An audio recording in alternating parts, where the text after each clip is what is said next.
So here we go. We're on the air for session one of Tales from the Sodden Reach, which is what we're calling this. Now that we know that the Reach is Sodden, we had a question from one of our players, which is how does dying work in this game? You only have a few hit points to start. We just figured out that Riley, there's a couple people. Sophie, do you also have two? You're also low on the HP. So obviously, it won't take much to take you to zero. And when that happens, JP, you're basically out of commission, probably dead, but we don't know for sure until somebody rolls you over to check. There's a move called Bite the Dust, and that move stipulates that if within like a couple of hours, if somebody checks your body, there's a chance that you could be alive, and that roll depends on your luck score. So after you hit zero, it's basically just down to luck whether you survive or not. So this is to underline the fact that life is fragile and precious, and you should do your best to stay alive. Which is not to say that it won't happen totally unexpectedly. I'm not going to like just suddenly kill you for no reason. You'll have opportunity to react, and but by the same token, if you do anything stupid, that might be it. So you just got to try to act smart within, although with the intelligences that are hovering in the 9 to 10 range I see here, maybe you act average. Maybe you can survive doing that. Okay, so here we are, and when last we left off, our motley crew had assembled in the ruins of an ancient building. It turns out that this whole city that you guys are starting out in, which is called Penance, was once the capital city of Zhensha, the sorcerer queen, who ruled one of the ancient civilizations in this part of the world. And I made a little drawing here of the city of Penance. Let's see if I can get this up here for you to see. All right. Oh yeah, ding, there we go. Okay. So this is that cliff-top city that that we described last time, and let's see if I can zoom in here. There's a little closer.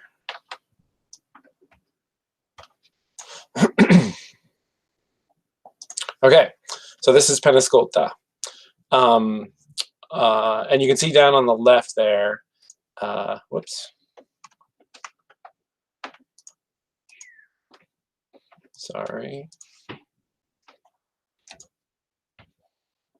This is harder than it should be. Okay, you can see on the left, there's that land bridge, the natural arch that that Jan mentioned before.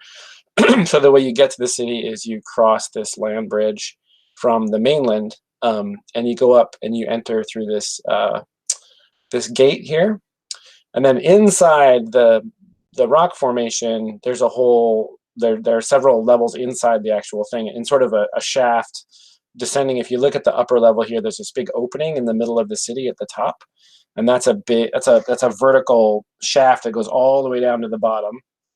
It was the original. It was originally a rock quarry that they quarried to build all of the buildings in the city, and so now it's an actual way you can travel up and down. And at the very bottom, there's an opening into the lake, which is where the docks and stuff are. So the docks are kind of underground down here at the water level.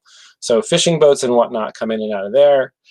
And then if you want sunlight, you live up on top. So most people live up top, but it's a pretty big place. There's, no citizen of Penance has ever, fully explored this place. It's a pretty big city. Oh, and over here on the right side is that's the old palace of the queen, and that is now run by her former, so after the queen, the collapse of the civilization of the sorcerer queen, after many, many years, the Pessoans, which are the people that most of you are from, moved in and kind of took over the ruined city and repopulated it. And the queen of your country installed a countess to rule the city. and the countess ruled from the former palace of the queen. And then some bad stuff happened. The disease, if you remember, the city's disease was one of the things we ruled. And we also, in our initial ruling for the setting, we ruled up that there was kind of a plague that was a big problem for civilization. And this plague is called the White Rot.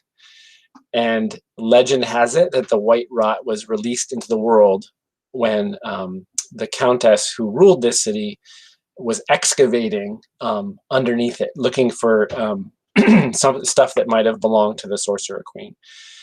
So in the course of that, this plague was released, and now a lot of people are suffering from it. The other thing to know about the city is it's almost completely lawless. There's no town guard. It's like a Western frontier town, but it's the size of a city. So there's different districts and neighborhoods with different criminal gangs that run those neighborhoods. But at the same time, there is a very positive force, which is the Church of Ranyala, who is the goddess of life and water, and her order takes care of the needy and tries to heal the people who've been stricken by the White Rot. So you see them around the city a lot, and most people leave them alone because they're actually, if anybody hurt the Church of Ranyala, a lot of the locals would be pretty upset about that. So those are the big things you need to know about the city. There's this horrible plague. The Church of Ranyala is like actually a force. It seems to be a relatively positive force that's able to survive in this lawless place. But life on the street is pretty rough, and street crime, and you got to watch your stuff around here. Does anybody have any questions about the city? Yeah, did you say that over in the Citadel area that there is somebody oh yeah, ruling there? Yeah, sorry. So the countess who ruled the city died of the White Rot, and the captain of her guard, this guy Bonifacio Lobo, took over the palace and now operates. He controls it with. He has about half of his original guardsmen left, and they're called the Wolves. So now they basically operate as their own criminal gang, but they're the most powerful because they have the best weapons and they're actually trained soldiers, and they basically control the Citadel. And you can see the only way into the Citadel is by way of this this bridge that connects the two plateaus there.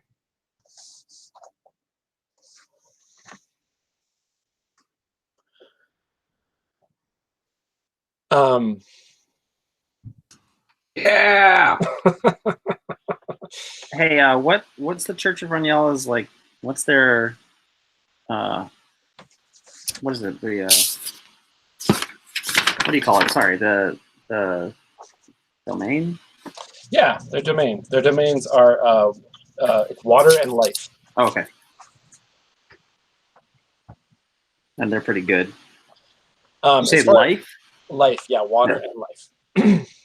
Well, yeah, the other things we rolled up were that there was an abundance of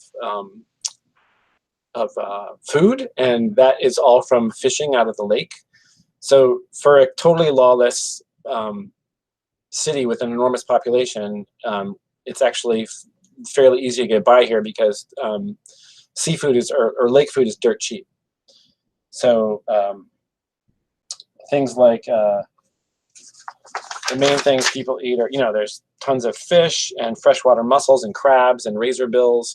And the whole place just smells like fish, like this whole, not like ocean fish, not saltwater seafood, but it just smells like fish. And it's very easy to come by. The trade-off is because there's a shortage of salt, preserved food is a little harder to come by. So that's kind of a wash when it comes to buying rations. Rations are their normal listed price, but if you buy fresh food in the city, it's half the listed price. So it's really cheap to eat in town. And also there was an iron shortage, I think you recall, which means that any metal weapon will cost you double.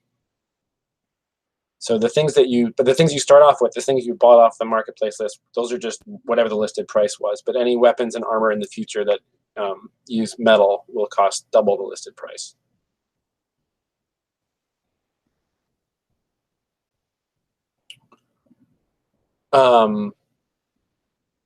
So I think we're on that.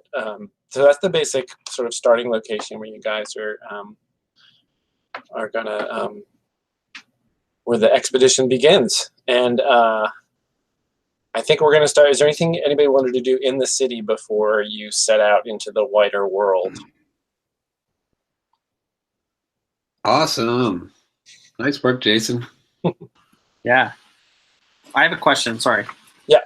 I don't have anything for Tenet. Were we supposed to come up with that on our Oh. own, or was that something that we were supposed to do as a group? The one Sophie suggested was, I think it was transform both friend and foe. Is that right, Sophie? Oh, yeah. I wasn't sure if we totally settled on that. Well, I mean, I think it's also such. It's you guys each seem to really have your own little kind of niche. Your like little corner of the belief. So I think that each of you individually could make up could vary that somehow or find some other way to phrase that. So feel free to phrase it a different way. The main thing you're going to want to do is, and we can, depending on how it goes from session to session, you could also tweak it just to get the wording better. But for now, yeah, cool. You can either just settle with what Sophie chose or come up with something. I'll start there, see how it feels. Oh yeah, and I should point out before we start actual play that the way you're going to earn XP this session is if you're a fighter, solving a problem with violence will get you an XP. Everybody gets XP for acting according to their traits and achieving their alignment goal. If you do either one of those things at least once per session, you get an XP. And then as a group, if you discover something new about the world, overcome a difficult obstacle, or acquire some memorable booty, those are all things that get you XP.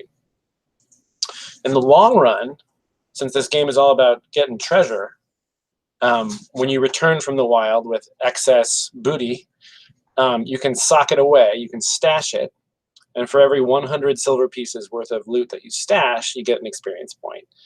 So you can basically, when you bank money, you get XP for that, which will be really helpful in the long run. And it also acts as kind of your running score, the amount of money you have in your stash. So when you die, however many little dots you filled in your stash is basically that character's score. Because it's kind of fun to keep track of who's doing better than everybody else. Are we going to do bonds? Or no. So the way bonds work is those are going to develop in the game. There's a move called Keep Company, which is when you guys start to like talk and get along with each other on the road. And when that move happens, there'll be the opportunity to actually gain bonds with people. But right now, you don't have any. I mean, theoretically, you and Riley have known each other for a while, so you can imagine that happening, but we're just going to start from scratch as far as that goes. And the way bonds work is that when you can have up to 3 bonds with a single person, you would write their name in the bond box and then draw a little circle next to their name. Each circle would represent 1 bond. And then when you're helping that person, anytime you help anybody, you grant that person +1 to their roll, but bonds allow you to add more than just 1. Normally you can just add +1, but you can actually mark a bond to add extra to that roll. So it helps you, if you have a bond, if people have bonds with each other, they're better at helping each other than people that don't have bonds.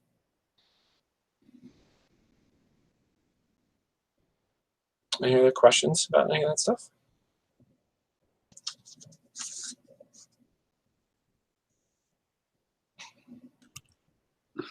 All right. Jason, I just had a general question about those stories that I was writing about my character and her history and stuff. Yeah. Are they all true? Or did I overstep my bounds with that? No, that all looked pretty good to me. The Nurga are definitely real. Okay. Right. I'm pretty sure that everything you wrote is folded into the story at this point. And I had written that there's some sort of a thing that she has that's like a clue to something of the Nurga, like either a map or a totem or a song or something like that. Do you care? I think how about something like a song would be great. Okay. Something that's like a piece of their culture. Yeah. Is that something I can just pull out when I need to, like, I can't remember what the name of the move is, like state something? Yeah, in fact, you don't have to be specific about what you know specifically about them. The move is called Know Something. Know something. And basically what that move is, you can sort of claim or try to claim that you have some knowledge about the subject at hand, whatever that might be. So if you guys encounter like Nurga ruins or something, you could say, well, in my understanding, in this one song I heard, Right. they said this and that, and then we would roll to see if that's true or not. And that applies to everybody. It all just depends on your background and your character and stuff. So yeah, you can totally add that stuff in. Great. Can I ask everybody a group question? Yes. Unless other people had other questions. I had I'm one wondering- question, but it's different. What's that? I had one question, but it was like mechanical. You asked that first, Donna. Okay. When we do the playing, are you wanting us to just describe what we're doing and then you trigger the move, Jason, or are we like thinking about the move we're trying to make? I think ideally, I mean, you could kind of do it whatever way makes sense to you. I think the game flows better when you just think about what your character's doing. Right. Yeah. And just describe their actions. And then, you know, either you or me or one of the other players might say, oh, I think that triggers this or that. But that's totally, I mean, there's no hard and fast rule there. But in general, I would say describe what you do as the character, and then we'll see what happens. Cool. Jan? So I just had a question for the party. If we're going to be traveling off to these caves of crystal, bright crystal, I want to make sure that we have what we need to survive.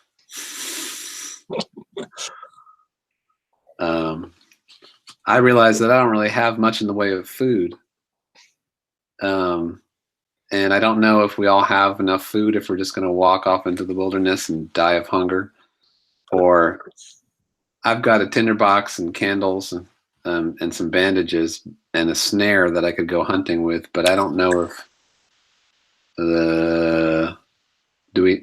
nobody got any exploration gear, did they? I got a fishing rod. Nice. I got torches. I have 8 rations, so it's like a decent amount.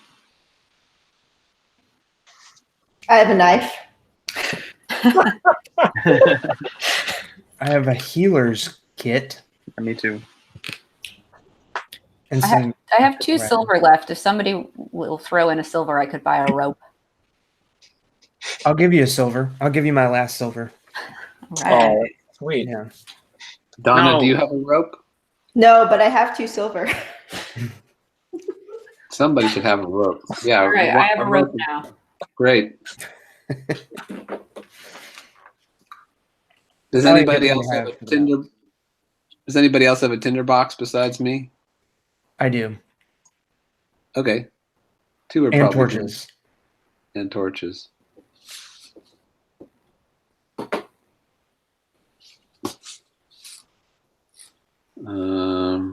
How about let's why don't everybody say how many rations they have? Donna. Oh, here we go. We got 4, 8. Donna, you got 1, 2. Jan, how many rations do you have?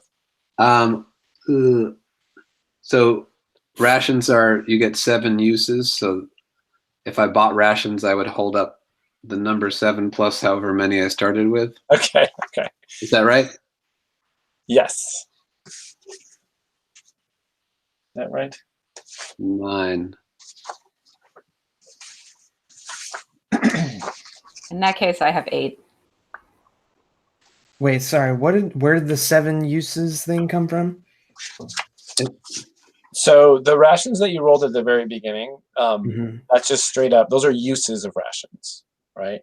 But when you buy rations, you get them in kind of a packet, and each packet has 7 uses in it. 7 days worth. Oh, okay. I don't think I bought extra. So just 4. I think, but it looks to me like between all the food you guys have, you have well, you have about 4 days worth of food for your whole group, roughly speaking. And it is certainly possible to find food in the wild.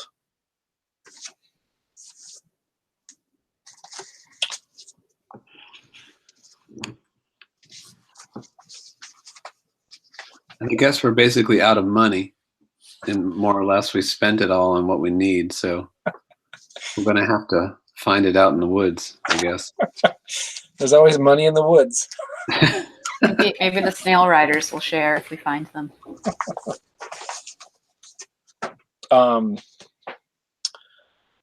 Okay, so is everybody ready to hit the road, so to speak? Yeah. Get out of this place. So it's an early, it's very early on a spring morning. It's in fact as early in spring as you guys could manage. Like things have basically just thawed.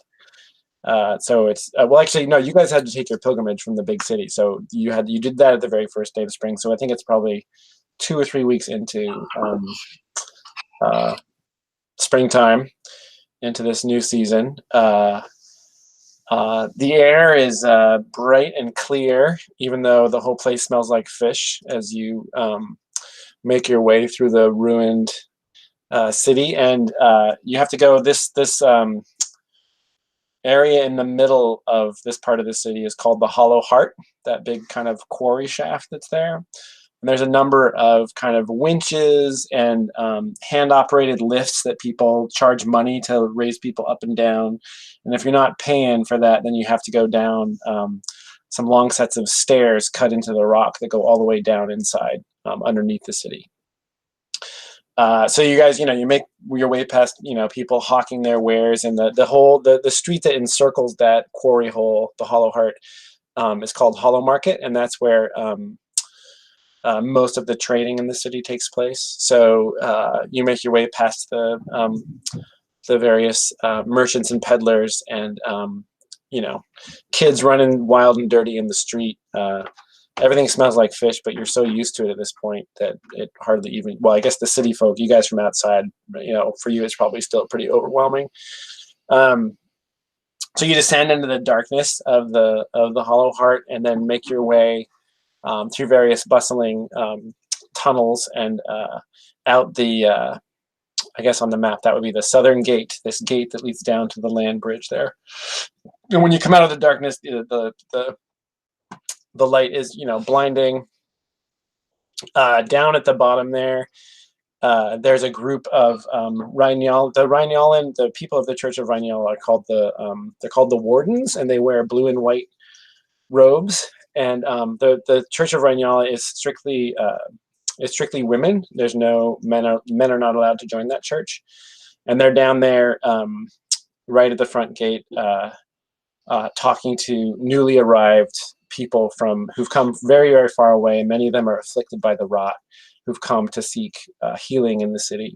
And you can identify somebody who's been afflicted by the bandages that they wear over, or just rags they have tied around different parts of their body.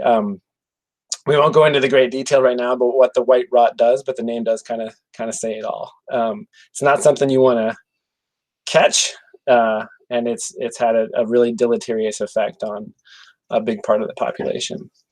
So you make your way past the Wardens and down this long bridge towards the mainland on this bright spring morning. And I'm going to pull up a map of... Oh, there it is. Okay, so there's the map. This is extrapolated from the map we drew last time.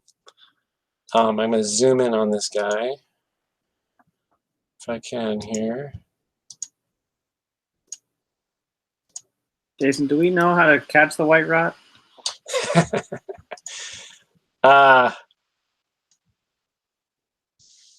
It's that nobody knows the exact vector, but definitely the more time you spend around people that have it, the more likely you are to get it.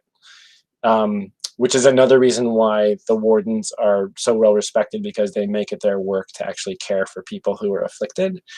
And as far as you know, no warden has ever been afflicted by it.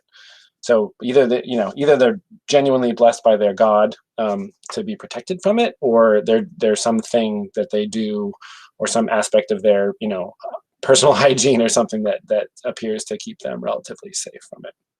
But generally, people like keep their distance from those who are not afflicted. Generally, stay clear of people that are clearly affected by it.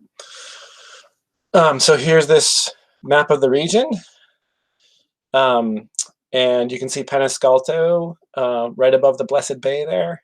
Does everybody see that?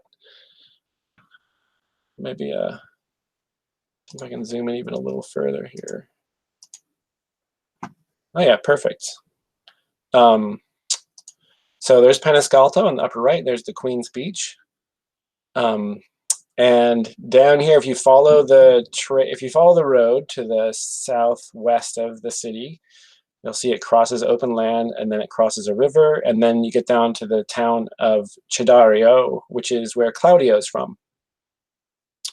And then that river there that passes Chi Daario is called the Green River, and that runs down out of the mountains. Well, comes in from two different places, but one of them is over to the Wall of the West, which is the big mountain range far to the west. And you can see at the south end of the Wall of the West is the alleged location of the Cave of Bright Crystal. So you guys are, it's morning of the first day, and you're on your way out of the city, headed southwest. So what's your first destination?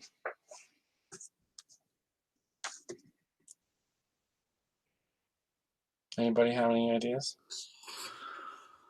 Well, should we head to Chi Daario and go from there? Yeah, I think that's a good idea. Get our bearings, follow the river. Is everybody cool with that? Yeah.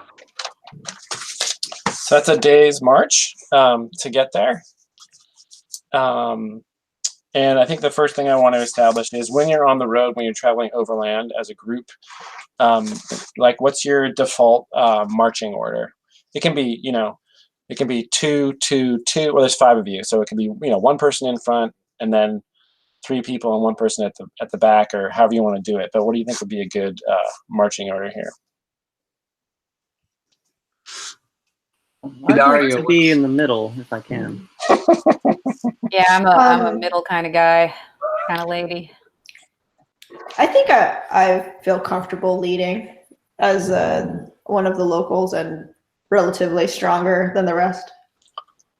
Okay, great. Claudio on point. And then we have Evaristo and Saphira at least in the middle. Is anyone a skilled scout?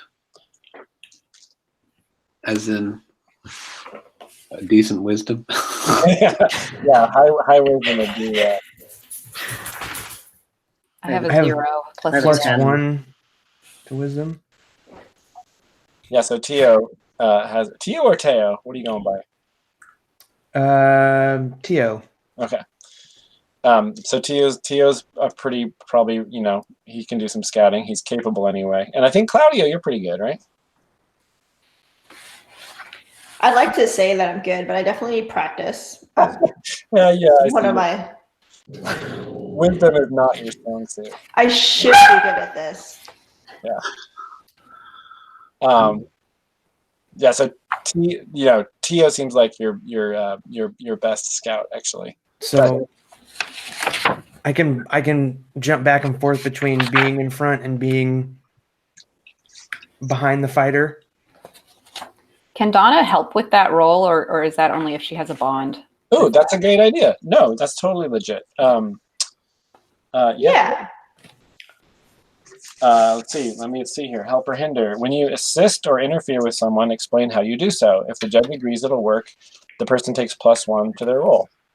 So yeah, if Claudio is going to help Tio scout, what does that look like? Tio, are you familiar with this kind of grass?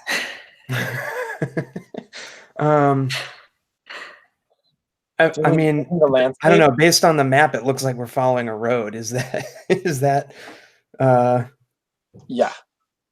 So Okay. for this part, I mean, are we jumping forward or are we? You're gonna. Still- Oh, sorry, I'll explain to how travel works. Okay, So, yeah. It's a day. Every time you guys declare you're going to go somewhere, I decide how many legs the journey has, and then for each leg, you're going to make a roll to see if anything happens along the way. If anything does happen, then where you're positioned in the party, what your abilities as a scout are. Those things will sort of come into play. And we established in the previous session that it takes a day to march from Penascalto to Chi Daario. And I'm just going to say that's one leg. It's a relatively, also the different areas are rated according to how dangerous they are. There's safe, unsafe, dangerous, and perilous. And you don't need to know this. Your characters don't need to know this. But the road between Penascalto and Chi Daario is unsafe because if this is a lawless part of the country. As soon as you venture off into the wilds, things start to get dangerous and then perilous if it's really a bad situation. So you're going to just make a single roll for this journey. If you get a, this is not a scouting roll. The scouting comes into play when you actually run into something, right? So this roll doesn't involve any ability scores.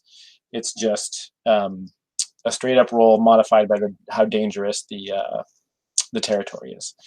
And in this case, since it's unsafe, the modifier would be +1. And what else? Oh yeah, and so it goes Claudio. So am I hearing that Claudio and Tio are kind of both be up front, kind of teaming up on the scouting opportunities, and then the rest of you guys are in kind of a cluster, or what are you, Amu? What are you up to? I can take up the rear. If Okay. that's useful. I'll guard your back. Okay. So the dwarf is bringing up the rear. Yeah. So let's have these. Somebody in the front there, Claudia. Why don't you do it? So this is the move is called set out because you're setting out on this journey. You're gonna roll 2d6, and because it's unsafe, you're gonna add 1 to that roll. So go ahead and do that. Sorry. I actually forgot to get my dice 1 second. We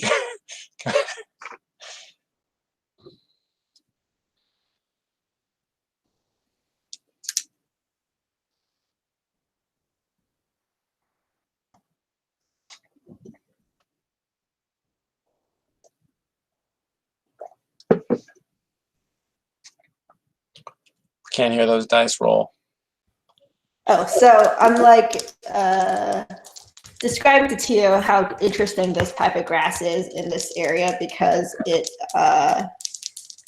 has kind of like a bluish hue to it, and it's an indicator of a certain kind of pH in the soil.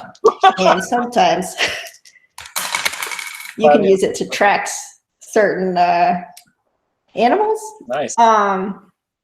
So I got a 6. No. Okay.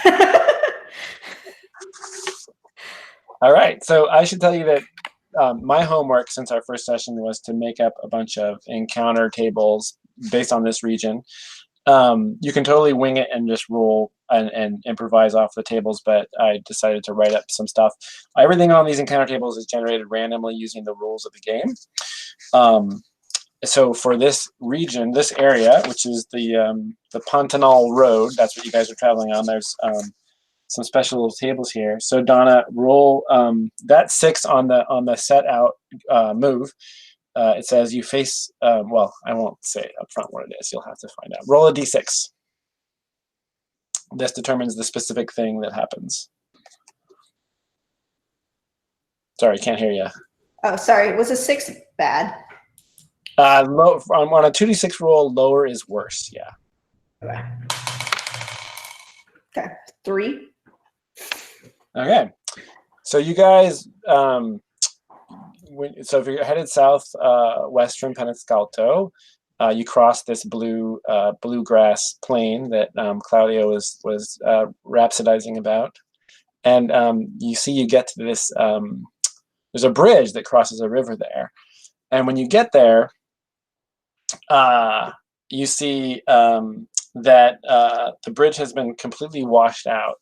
There must have been some torrential spring flood that came through. There's a couple of, it was a wooden bridge, and there's a couple of timbers kind of sticking up out of the banks of the river, but it's been washed out. And you can see on the far side, there's a group of people kind of milling about, unsure about how they're going to cross. And it's probably about a 30-foot wide river that is flowing very strongly because of the floodwaters. And at this point, we're looking at, you guys already take a break for lunch, so it's like mid-afternoon. So what do you do?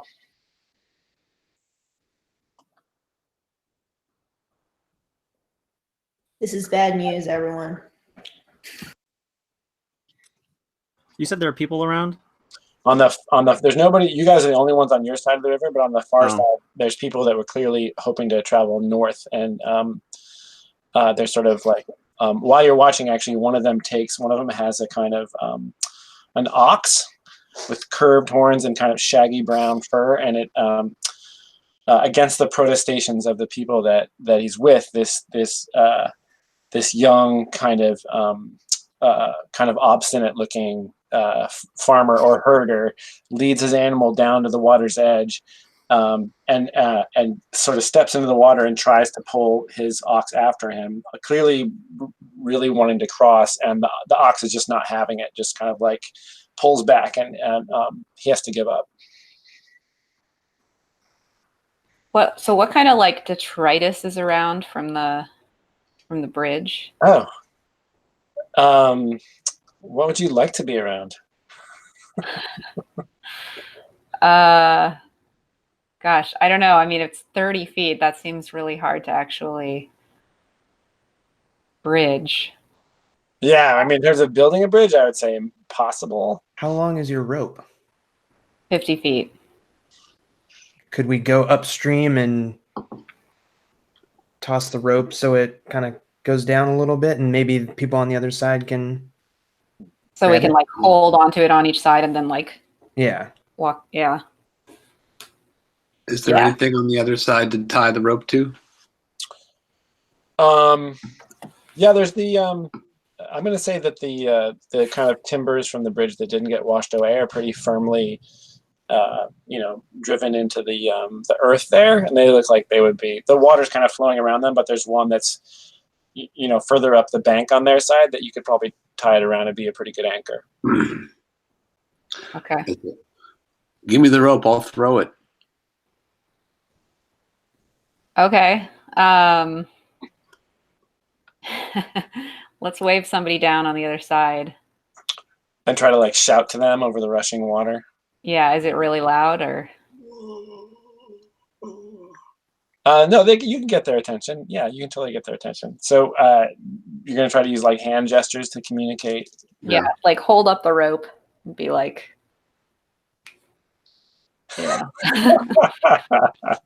This is where, what's your mime skill, Sophie?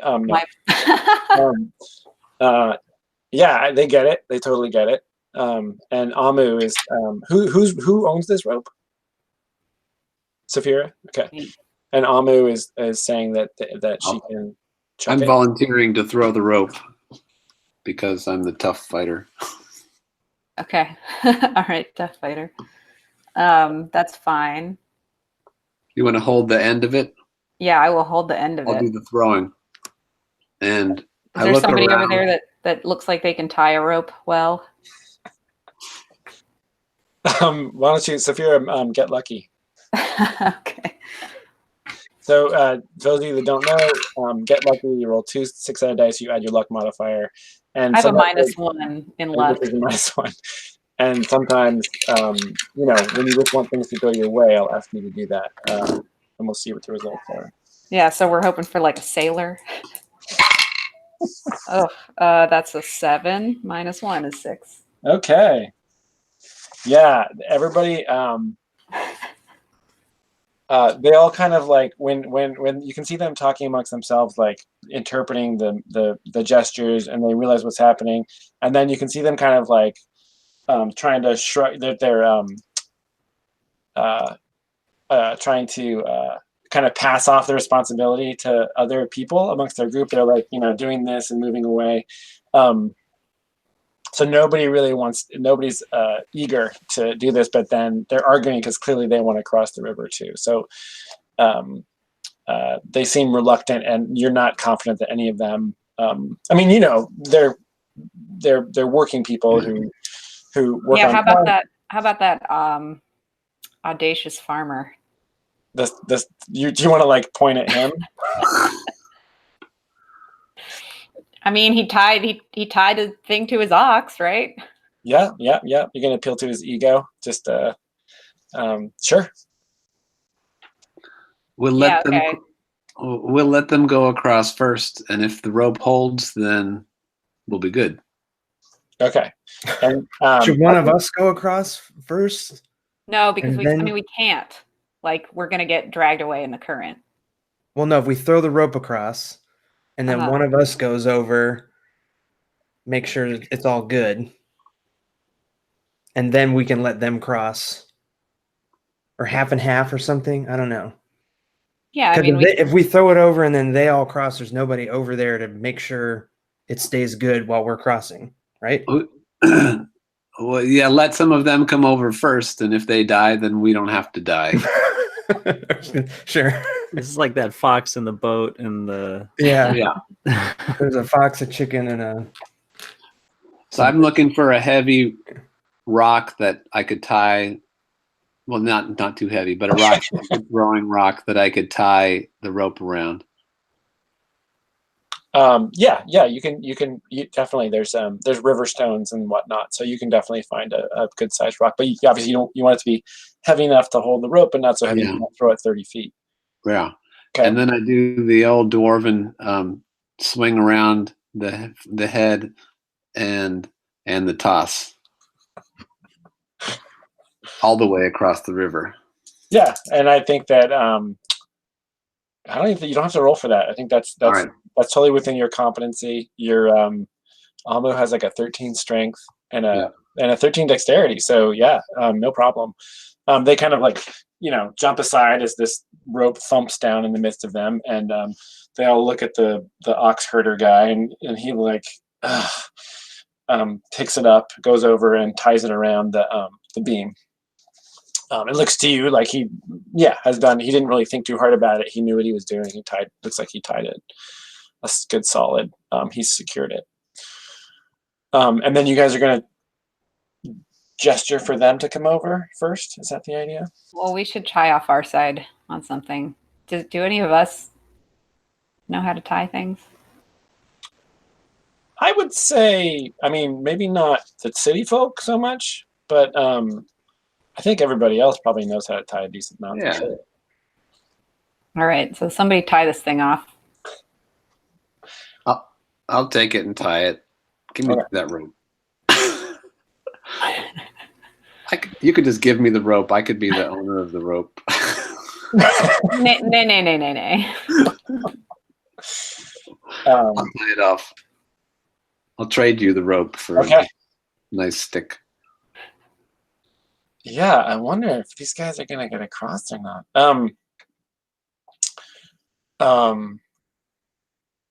Okay, I think I know how to do this. Let's see, where's my? There we go. Okay, so the first, again, there's some arguing about who's gonna go first, and this young, so a kind of maybe late teens, early 20s, young man, reluctantly gets kind of like pushed forward, and he's arguing with the people that he's with, and then he finally kind of relents and decides to cross. Who's going to take the fate of this young man into their hands with a die roll here? Volunteers? Okay. Sure. Go ahead, Riley. What am I So rolling? you're gonna roll 2d6. This is based on his quality as an NPC, and I think it's I'm gonna give him a straight up 0. So just 2d6 with no modifier. I'm gonna pray for him. I don't know if that. Ooh, really? But not like. Can I use my prayer move to like help him out? You can certainly invoke your god. Yeah. To guide him. Yeah, so don't roll the dice for him yet. Let's check this out. So here is the invoke. Yeah. So When you you call have upon to. your deity to manifest their power, say what you want to have happen and how it falls within at least one of your deity's domains. And then I assign it a level of hubris. And you kind of are committing to this. So it's not like you get to do it and then I say how much hubris and you get to adjust. Yeah. So you have to decide how much you're going to ask of your god in this moment. And then you have to explain how it fits within your domains. So what do you got? I just want to like guide him a little bit. Just give him a little help.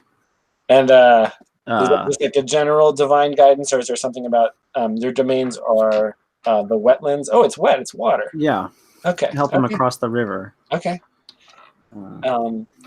Yeah. So I think that's hubris 0. It's a perfectly fine prayer.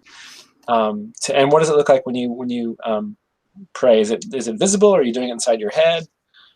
I'm like mouthing a few words and sort of like holding my big weird necklace. And can the people, those guys around my you? eyes are closed. Okay. Yeah. Asking for caracols. Do I have to use favor for this, or is that not? You It doesn't say that, but I wasn't sure. You may, because if I when you make any roll at all that falls within the domain of your deity, you can use favor, and this is clearly invoking your deity, so you can use it now if you want to. Oh, I see, and then that just gives me a +1. That's right. Right now you have the hubris is 0, so you're not 0. no modifier. Okay, so yeah, so I don't need to use that. So 2d6. Yep. Oh wait, hold on. You get +1. You have your holy symbol. Do you have your holy symbol? Yeah. Mm-hmm. So you do get that. And so this is just for the invoke. This roll. Yep. 2d6. Correct. Okay. I rolled an 8. +1 is 9. 9. Your request is granted with duration 1, but your deity demands proof of devotion. So I get to decide something your deity is going to. So you're granted this minor blessing, but you realize it's going to be harder for you to ask for further favors until you gain at least until you satisfy your tenant. Okay. So all that means is you're going to get -1 to invoke until you satisfy your tenant. Okay. Okay.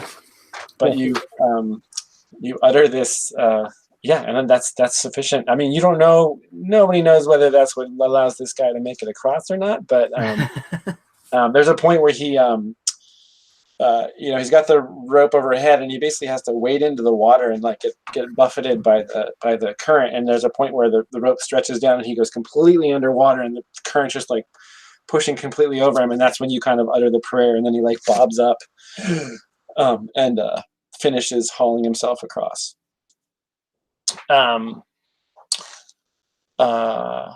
So I think that probably has proven that I wouldn't call it safe, but it's at least doable, and nobody's going to have to make any rolls to get across there, since this guy managed to do it.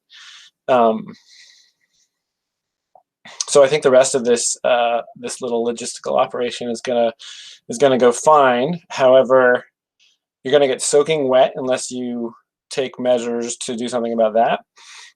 And the idea is you guys were going to let sort of half of them come across and then half of you go the other way. Is that right?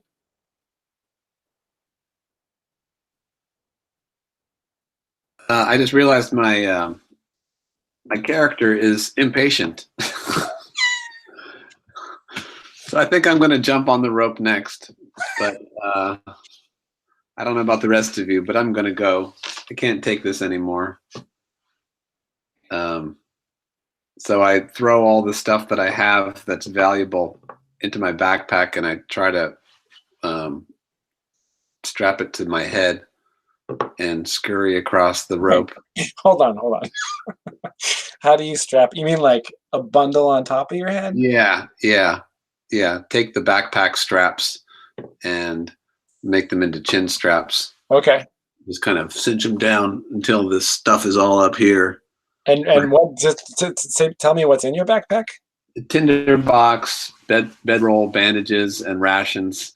the kind of things I wouldn't want to get wet. I Yeah, mean, okay. And that's not okay. That's not so heavy that it's going to be impossible.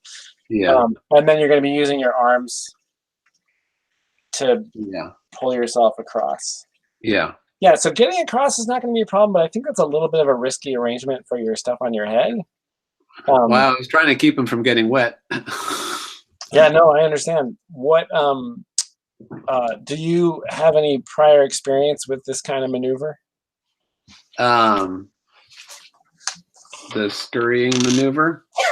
Well, like Uh, tying luggage to your body. So tying luggage to my body. Yeah, I think I have to do that whenever I'm down in the lower sections of Pescalto and in the flooded lower sections that all the fishermen,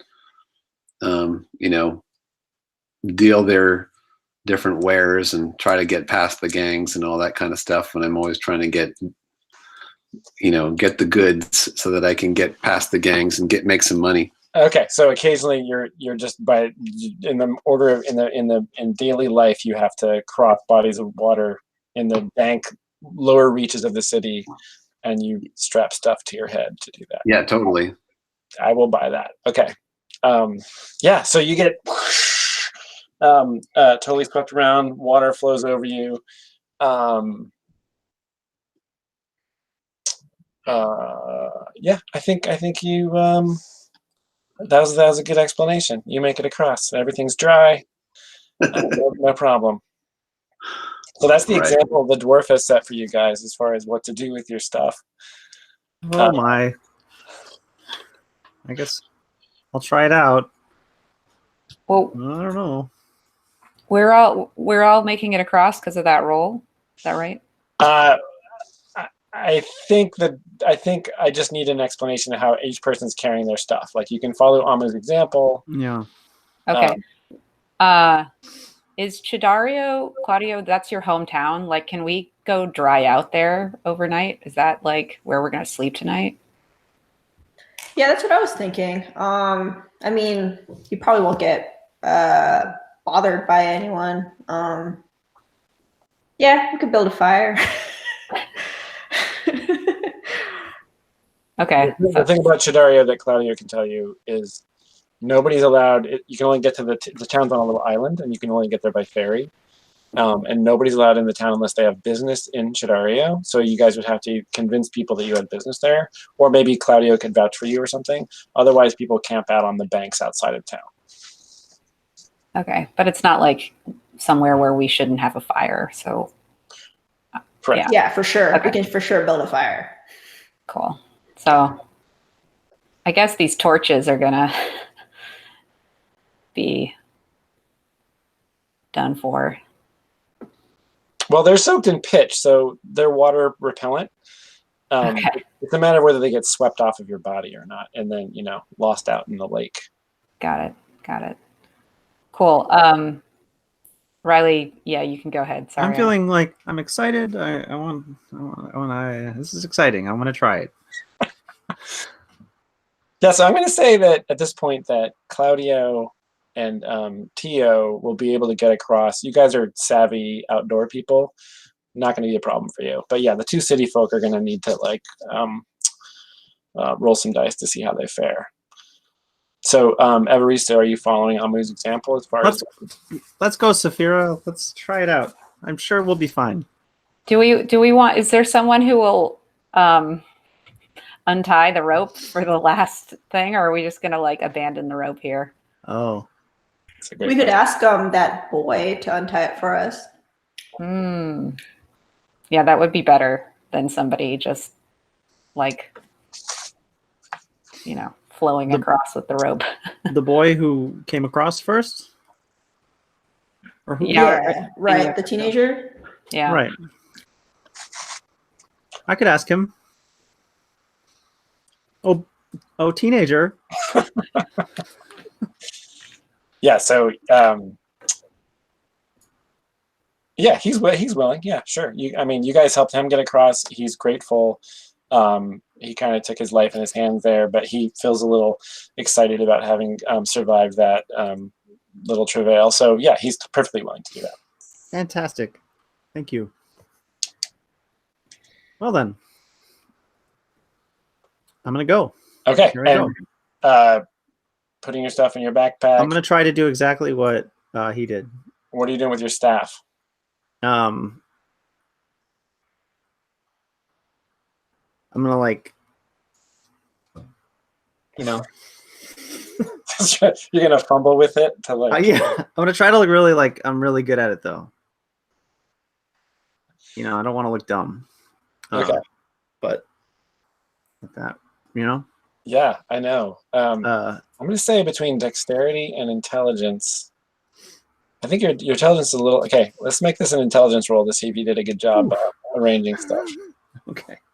So 2d6 plus 0. -1. Wait. Oh, sorry. Oh yeah, your dex is also -1. You're out of luck. Yeah. But I'm determined and persistent. Excellent. I rolled 2 ones. Okay. So you'll see on the front of your character sheet, under the ability scores, there's every ability has these 5 little circles at the top of that box, the first box. You see those? Right. Mm-hmm. Just for super clarity there. Right. There you go. So when you roll on some moves, when you roll a 6 or less, you get to mark one of those little circles. So on intelligence, mark that first circle. Great. When you fill up those 5 circles, your intelligence score will actually increase by 1 point. So you basically get better by failing at things because you're learning from your mistakes. Like, I'm not going to be so stupid next time when I try to cross the river, but you have to, fail enough times to fill up those bubbles. He made it look so easy. He did. That dwarf knew what she was doing. Sorry. Sorry, yes. And I, sometimes on a 6 or less, I do what's called making a move of my own. The judge has their own moves that they get to make. And in this case, that stuff's just getting washed out of your hands. Let me think for a second. I'm going to let you choose, actually. This is your choice. So same thing happens to you that happened to the teenager. There's a point where the current just pushes you completely underwater. You're trying desperately to hang on to your backpack. It's getting yoinked away from you. And at the same time, you're trying to hold on to your staff. So you have to decide whether you let go of the backpack or you let go of the staff. I guess I'm going to let go of the staff. So there's that moment when you're underwater trying to figure out what to do, and the only way you're going to hold on to the rope is you let go of one of those things and you let go of the staff, grab onto the rope, bob back up, and stagger across to the other side of the river. Oh, my uncle's favorite staff. I'm like laughing at you because my character is cruel. Are you like openly laughing, or is it like a... I'm kind of like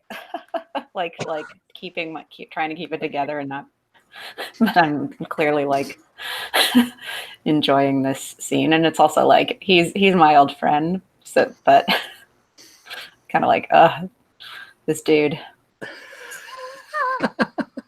Okay, great. So mark off your staff. It has entered the embrace of Ranyala in the lake.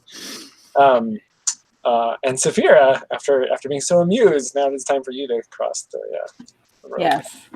So do I? Okay. So I'm not trying any shenanigans. I'm just gonna stuff my club in my backpack, and everything else is tied to my fancy belt. Okay, so that's all gonna get everything tied to your belt's gonna get wet. Yeah, it's a water skin and a buckler. Okay, cool. And is there anything in your backpack you're worried about? I mean, the torches. But they'll be my fine. food. Your what? My food. Oh, I thought you said fanood. I didn't know what that was. Yeah, okay. So I think in this case, it's whether the current's going to be so strong that it might like pull open your backpack or something. Okay. So let's see how smart you were in securing all those things. I think it could be intelligence or wisdom. What's better for you? Wisdom is better for me. Okay. But go for that. all right. 9 + 0. Yep.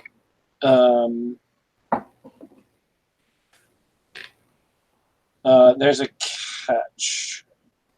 Yeah, so I think one thing either out of your backpack or on your belt gets yanked away in the current, and you decide what that thing is.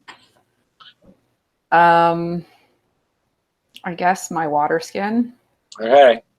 Yeah, that thong was maybe worn, or maybe caught on the buckle and snapped off, so the water skin washes away.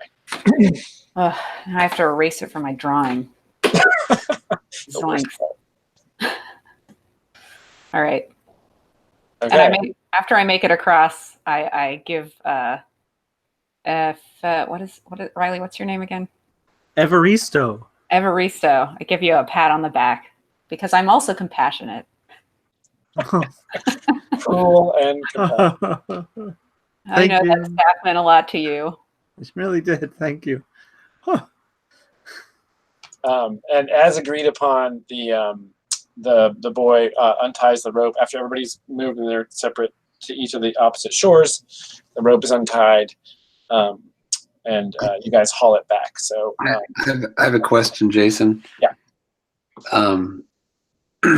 Is the yak still on that side of the river? Oh, yeah, good question. I think that he managed to get the yak across. Okay. Yeah, it was, he like had it on his tether and he went and crossed the rope and he hauled it into the water and it was very reluctant, but he managed to get it all the way there. I wanted that yak. He wasn't about to leave behind his livelihood. Okay, so I don't think you guys lost a whole lot of time there. I think that was, I think you get into so you get about 100 yards away from the river, and another group of pilgrims sort of passes you, and you know that they're going to go encounter the same thing that you just encountered on the way there. Hey, did I get a sense? Sorry, can I have a sense of like the direction on the map? Is that river that's going towards the word Winshaws? Yes. Okay. In fact, let me. Is there any chance I might have seen my staff floating away? Oh, that's a great question. Like maybe you got caught in an eddy or something? Or maybe I could just sort of try and get it. Yeah, get lucky. See if you can see if it does. Well, I rolled a 4. So when you get lucky and you roll that low, I'm supposed to say how your hopes are dashed. Oh, good. And your hopes are dashed in that you guys are getting back on the road and you kind of walk over towards the kind of rocky slope that goes down to the lake, and you're kind of peering over, just hoping against hope that maybe your uncle's staff is there, and you see you do in fact see there's like a strong spiral eddy down there that of course reminds you of Caracol, and reminds you of the spiral and the significance of that, and you see the staff caught in that eddy and kind of swirling around, and then as you're watching, it just goes and just disappears completely out of sight. Oh. Okay. I'm very upset. Does Evaristo have any other weapons? Nope. I have a fishing rod. I bought a throwing knife. I'll give you my throwing knife. Oh, that would be wonderful. If you don't mind. It doesn't do much, but you can throw it. Can I use it without throwing it? Yes. Okay. You can stab people with a throwing. Oh, thank you, Teo. Does that weight? Does that have weight? No. Okay. I think this is a great opportunity, actually, since Teo just offered you that to keep company. It sounds like you guys are having a little bit of conversation. So there's this move that says when you spend time conversing with a party member, So Tio, you sort of started this conversation. You're going to roll plus the bonds you have with that person. Right now you have 0 bonds with Evaristo. So roll 2d6 straight up with no modifier. And we're going to see how this conversation goes. Tio, that's you. Oh, sorry. That's okay. A 3. So you get an experience point, Tio. Okay. And Riley, Evaristo, you describe how the conversation goes poorly. And it could go poorly because of your behavior or because of Tio's behavior, but for some reason this conversation doesn't go so great. I started telling him about my uncle and his staff and how he had crafted it from a enchanted tree, and then I just start like weeping and weeping and weeping, and then collapse to the ground, and I'm so overcome with sorrow.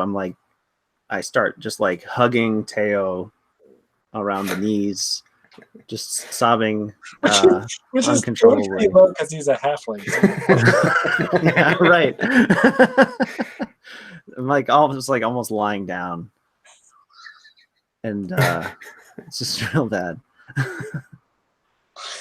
I'll give him a little pat on the head and tell him not to lose my throwing knife. Well, maybe Karakal will save the staff, or maybe they are together now in the afterlife. Awesome. So you kind of took on that conversation went poorly because of your own behavior, Evaristo, and it says that before Tio can keep company with you again, make this particular move, he has to make amends somehow. And it could just mean that you're so, that may not mean anything, but there may be something that Tio has to do in order to be able to have a meaningful conversation with you again. And if there is, you get to decide that. Okay. So you guys reach Chi Daario as the sun is setting over the wall of the west. The long blue shadows of that mountain range kind of creep across the landscape. And so Chi Daario itself, as you kind of top the last rise that looks down into the Green River Valley. From there, you can see that the shadow of the mountain is just about to cover the little town, which is still lit by the setting sun. And Claudia, how does it feel when you top that rise and look down on your hometown? I feel safe, comfortable. I'm excited that I brought this group with me, and I think I can protect them. Great. So you're feeling confident. Yeah. Great. So the rest of you see that Chi Daario is on this little islet, basically at the mouth of the Green River. There's a ferry that runs out to the island on this side, and then so there's a north ferry and a south ferry. There's 2 different ferries that run people back and forth. And there aren't that many people camped out on the north bank right now, but from the campfires past the town, you can see that there's a fair number of people camped out on the south bank, all of whom can be presumed to be travelers either to or from Penascalto. This road is the pilgrimage road, and it's also a road that is heavily traveled by people who are looking for a cure for the white rot. So what's your plan here in the village?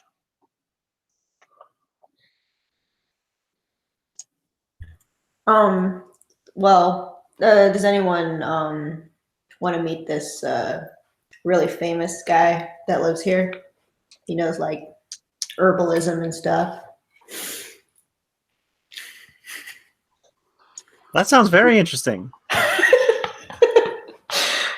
Wow, the reveal is that he's a tiny dog. Well, if you'd like, I'd like to take you to to talk to one of the to this guy who's like an old not a legend, but everyone knows him, and he's really friendly. Maybe he'll be helpful helping us get to that cave. And could even give us some special potions or something. Does he have a boat that he can lend us, or somebody who will take us down the river? Oh, we haven't gotten into the city. No, I mean The village. the river on the way to the caves, because if you take the Green River, it takes you to the cave of bright crystal. That's what my Uncle Otto always told me. Well, the river is strong enough where you can maybe take a boat half a mile to the west of Chi Daario, but after that you can't really take a boat upstream. My uncle was he's a crazy man.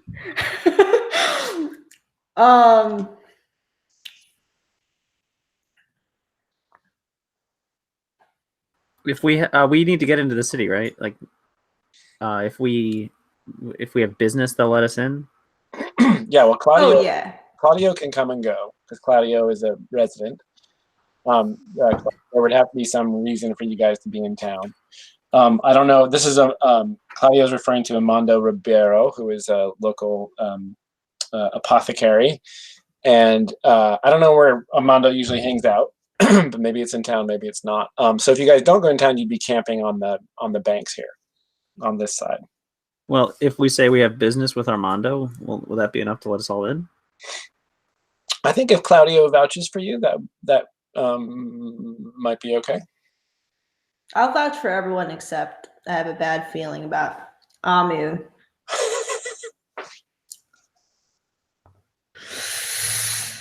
Well, she's with us. She's our Didn't we all agree? bodyguard? Yeah, didn't we agree that we were all in this together and we were splitting the shares of whatever we found by 5? Yes, but Amu promised me that you will not plunder the bright crystal if I take you there. What's the point of going to the cave if you don't plunder the bright crystal? Spirituality. I thought you guys were looking for a way to commune with Caracol. But taking the crystal, and whether you worship it or sell it, or it's all bringing the crystal into the world, and there's nothing wrong with that. Well, to the locals, they think that if you want to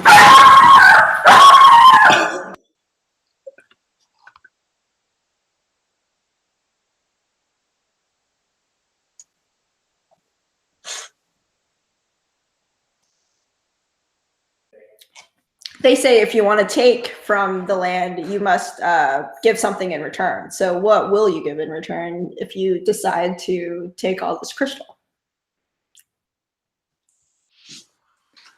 I don't know. We can come up with something, but I thought the plan was that we were going to get filthy rich. Maybe we'll find like a goat or something we can give to the kids. I don't know. Maybe you should think about it. Listen, I've spent my whole life trying to get up into this region, trying to find something that some stories come to life from my childhood, and I know that this area is filled with riches if we can just get in there. This is the secret that I'm telling you. Not everybody knows this, but those caves are filled with dwarven treasure. They belong to the dwarves? Well, they belong to me. Hi, Chris. And I'll let you guys in on it too. Well, I'm okay with taking the dwarven treasure. I thought we needed the bright crystal to give to the snail riders so that we could go to the swamps. That's what Amu told you, and you did believe him. Okay. But did we think maybe there's another way to get the snails? We just Faber. crossed a rushing river to get to this town on our way to the... Well, there's good stuff at the crystal. I'm just saying, do not plunder natural resource of my people. Your people? What about mine? They belong to the dwarves first. Yeah. Oh, the dwarven treasure is that bright crystal? Everything here is the dwarven. This whole land is dwarven. Everything belonged to us. We're the first people. I'm like talking at barista on the side, like, what's going on? What? Look, I'm wet. Teo, like, what is this? What is this local political? What did we get into? Why didn't you tell us? Look, I'm wet, and let's just get into this town, okay? Enough talk. Yeah, the sun has set, and it's definitely a chill has passed across. Those of you all got wet, so yeah, everybody's getting a little chilly here. We'll look for the ferry person. Yeah, so it starts running. It stops running at sundown, but he's taking one more run across, and he knows you, so he's been waiting for you to finish this conversation. So is that the idea? Are you gonna vouch for everybody, or are you gonna make the dwarf stay behind? Well, I think the dwarf promised me dwarven treasure, so I'll vouch for everyone. You want to be rich? Follow me. Okay. Yeah, so you guys all climb onto the raft and get pulled across to the town. There's a couple of windows that have lamplight on in them, and smoke is, many of the buildings have smoke coming out of they're not really chimneys, they're kind of smoke holes on the tops of these huts that everybody lives in. Claudio, did you want to see, did you want to find a Mondo tonight, or were you going to wait until tomorrow morning to do that? Well, if everyone's tired, we can probably just find them tomorrow morning. Does anyone have a feeling? I'm very wet. Let's dry off. Big robe here. It's very soaked. Okay. Do you know anybody in town with a fireplace? I would love a fireplace. Well, there's a tavern.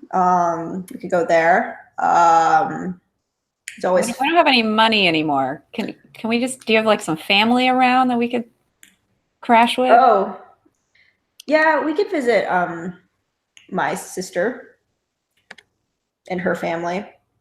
She might let us stay in her barn.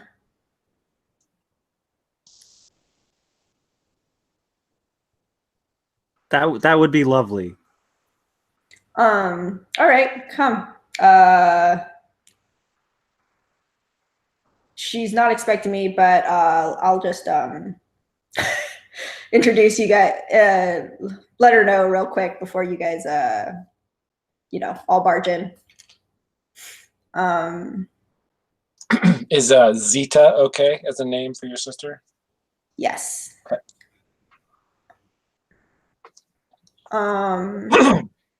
Yeah, so she's got a full house.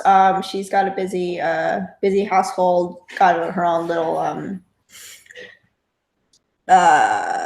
couple of chickens and produce that she takes care of. So don't want to get in her way. But she's family's family, so. So what you're going to try to convince your sister that where are you going to ask her that these guys can stay, can sleep? I'm gonna ask if she can spare some space in like, if not like her house, then maybe like the stables or something. Okay. Are you yeah, okay. So she sees you show up with these four strangers, a dwarf. You know, the history of humans between humans and dwarves in this area is not great. A dwarf and these two city folk, and then this crazy blue-haired, wild-looking halfling covered in weird tattoos.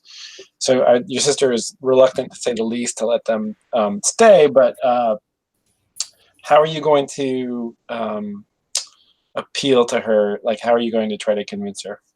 What's your approach?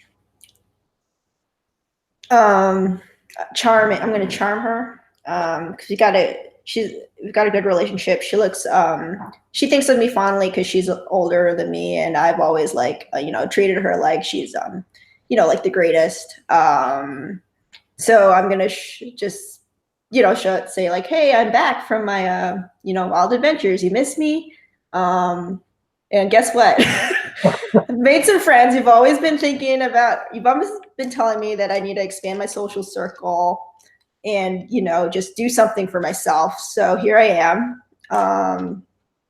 And would you mind if we stayed with you for like a night or so? We're just very wet and need a place to dry off. And sorry, very, very sorry that I didn't let you know earlier that we'd be dropping by. Uncle Claudio, Uncle Claudio. Her two little kids run over and like they're so excited to see you, and one of them like peers around and looks at the dwarf standing out in the darkness, and is a little afraid and kind of pulls back. Yeah, so go ahead and roll charisma to see how your sister responds to this request. Okay, cool. So I get a +1.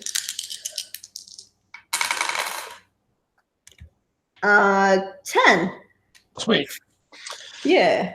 So, her eyes were wide when she sees you show up, and she's, looking behind you, and then she kind of steps back and you lay it on her, and then her shoulders kind of slump and she just lets out a sigh. And she says, "It's good to see you, brother. There's room in here by the fireplace. I'll get the blankets. Come in. It's been a long day. Everybody wants to go to sleep, but come in, everybody. I'm sure will want to hear your stories." Oh, we have stories. Thank you. So Zeta and the kids welcome you guys in. Is Zeta married or? Oh yeah, she's married. Heterosexual marriage or other? It could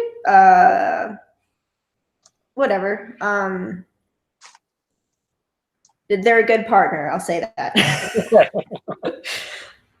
So also welcomed by the partner into the house. It's a very warm and cozy scene. You know that there's actually a shortage of firewood here because the entire area has been deforested. So to get firewood onto the island, every day people have to go out further and chop it and bring it back by ferry. So they're really careful about when they burn wood and how much. But it's these spring nights are still pretty chilly, so they got a nice fire going. Some of the chickens are inside the house, kind of like bark, bark, moving around. She's got one animal in the house as well. What kind of animal is that, Claudio? It's a little pig. Okay, a little pig snuffling around. It's particularly interested in Tio. It kind of goes over and starts snuffling around his ankles. And you guys settle in, and you're going to spend the night at Zeta's house. So nobody's going to bother you here while you're sleeping. So all you're going to do is everybody's going to mark off a ration. Well, actually, is she going to feed you? She feeds us for sure. Yeah, okay, I'll buy that. So she's got some stew going on in a pot over that thing, and you guys don't have to mark off rations. She's gonna take care of you. And I guess we do want to see. Yeah, roll. So you're safe here in town. And Donna, as the host, or adjacent to the host, roll 2d6 and add 2. This is to see how you guys pass the night. All right. That is 11. Okay. The night passes without incident, and everyone gets restful sleep. So you wake up the next morning. Your clothes. I guess Zeta probably gave you guys, blankets to wrap up in, and she hung up your clothes by the fire to dry out. So by morning, everything's dry, and you're all ready to go. The kids are really reluctant to let you out of the house. They don't see you so much these days, so they're kind of sad to see you go. But what's anything going to happen in the morning? Any particular morning activities anybody wants to? Does she have any like hurt farm animals that I can lay hands on? Oh, I'm into that. Maybe we're doing like that together. as a thank you. Sure. Yeah, she has like a ox or something, or like a horse. If she's open to it. Yeah, I wonder if there's a sick animal. Why don't you get lucky to see if there is one? Not very lucky. That's a 3 minus 1. Yeah. Oh. In fact, her. Did you say it was an ox, Donna? Yeah. Okay. It died in the night. So, and in fact, Zeta is really, so she comes back in the morning. She's totally distressed and sort of explains what happened. And the ox had been sick lately. And the kids want to go see the ox, and she says, no, you guys, you cannot go. No one is allowed in the barn. And then Claudio, she takes you aside and says that the ox has died of the white rot. And it had been sick, but it hadn't progressed. There's this thing you can do where you can actually kind of remove the rotten parts. And with the right kind of, and in fact, Amando, the apothecary that you'd referred to earlier, he had been helping, trying to take care of this animal. And so he'd been treating it, and it seemed like it was on the mend, but it actually died in the night. So Zeta thinks that maybe the rot was doing some internal stuff that wasn't visible on the outside. And unfortunately, she takes this as a bad omen that you guys have come on this night. I'm so sorry, Zeta. Just go. We'll take care of it. It's great to see you. I wish you came around more. I'm not. I think when strangers come onto the island, it always bodes ill. You're right, but I'm not a stranger. But I will. Next time, just have them camp on the banks. Okay, next time. And Amu says to Claudio, "Don't worry, we'll buy her a new yak, and she'll be happy next time we show up." Okay. We'll bring her a yak next time. Thanks for thinking of that.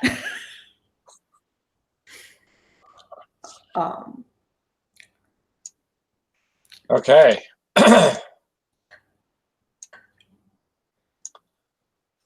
So there you guys are. I should be drawing like a. Where's my? I need my Raiders of the Lost Ark dotted line.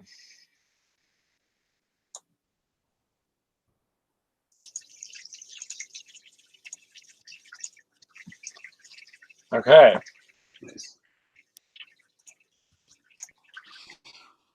Get out of here. We've wasted enough time. Well, what about talking to Armando and seeing if there's any remedies for the white rot? I'm worried that it's so close to us. Yeah, so where does he usually hang out? Well, he's got a hut somewhere in town. Like on the island? Okay, so near the so there is a little is he a Caracolian? Because there is a little shrine to Caracol, right? Near the Yeah.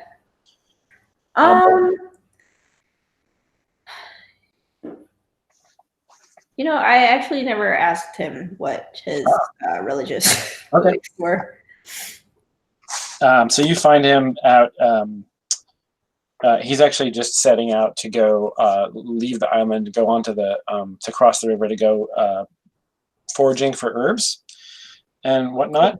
So the rest of you guys see a middle-aged man in a blue apothecary's cap, the blue cap, the peaked cap of the apothecary in this in Pessoa. Like all apothecaries wear them, so you can identify them easily. He's a middle-aged guy with leathery skin and like flyaway white hair. And he's got his walking stick with him, and he's got a shoulder pouch, and he's just kind of setting out when you hail him, Claudio, and he turns and he assesses you and the rest of your group there. Claudio, you returned to us. What brings you? What brings you? Well, Armando, we just came from my sister's, and her ox died in the night from the white rot. Oh, this is terrible. I feared as much. I did my best, but to be honest, I feared that this is what would come of it. The animal was not well. I hope she's taking it as best as could be expected. Well, what can we do? Is there a cure yet? Can we protect ourselves? I fear not. At this point, praying to the gods is the best we can hope. I know how to mitigate the harm over the short term, and despite my best efforts and my extensive knowledge of herbs and natural cures, I fear that I've found nothing yet, and I pray only that no more may be afflicted. That doesn't sound good. I fear it is not good. We should be very thankful that Chi Daario is isolated from by the river. May bless her, bless the Green River. Has it been affecting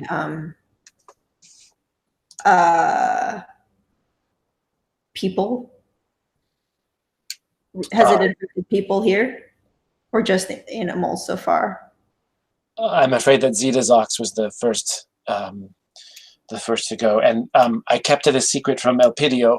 Elpidio is the guy in charge of the town, the chief of the town, because I did not. The loss of an ox would have been terrible for your sister. I kept it a secret, so very few people know that the ox was even infected.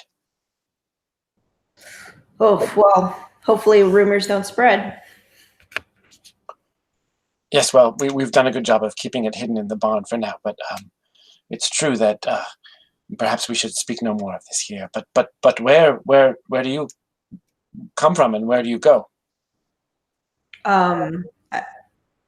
My friends here wish to take a visit to the Cave of the Bright Crystal. No one's been there, right? Is this no one's ever gone to these caves and returned. People have gone. People have ventured forth. In fact, Lucio Barreto, you know her, the halfling farmer who lives upriver. She recently disappeared, and people say they saw her walking upriver. I don't know if she was going on that fool's mission, but People have certainly attempted to find the cave of the bright crystal, but I have heard none of none returning. Those are dangerous lands, you realize. Yes, I do realize. I remember hearing stories of there was a mountain pass that there's a barrier that none could actually cross to get to it.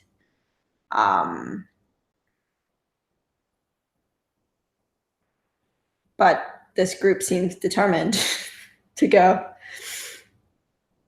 I know that you need to watch for the creatures called the scythe hoppers. I've heard of these. One was brought back dead. A hunter brought back this enormous size of a calf, strange giant toad-like creature. That's exactly what it sounded like. Yeah, so he just seems quite put out that or just like he's doing his best to warn you off against venturing off into the Broken Hills specifically.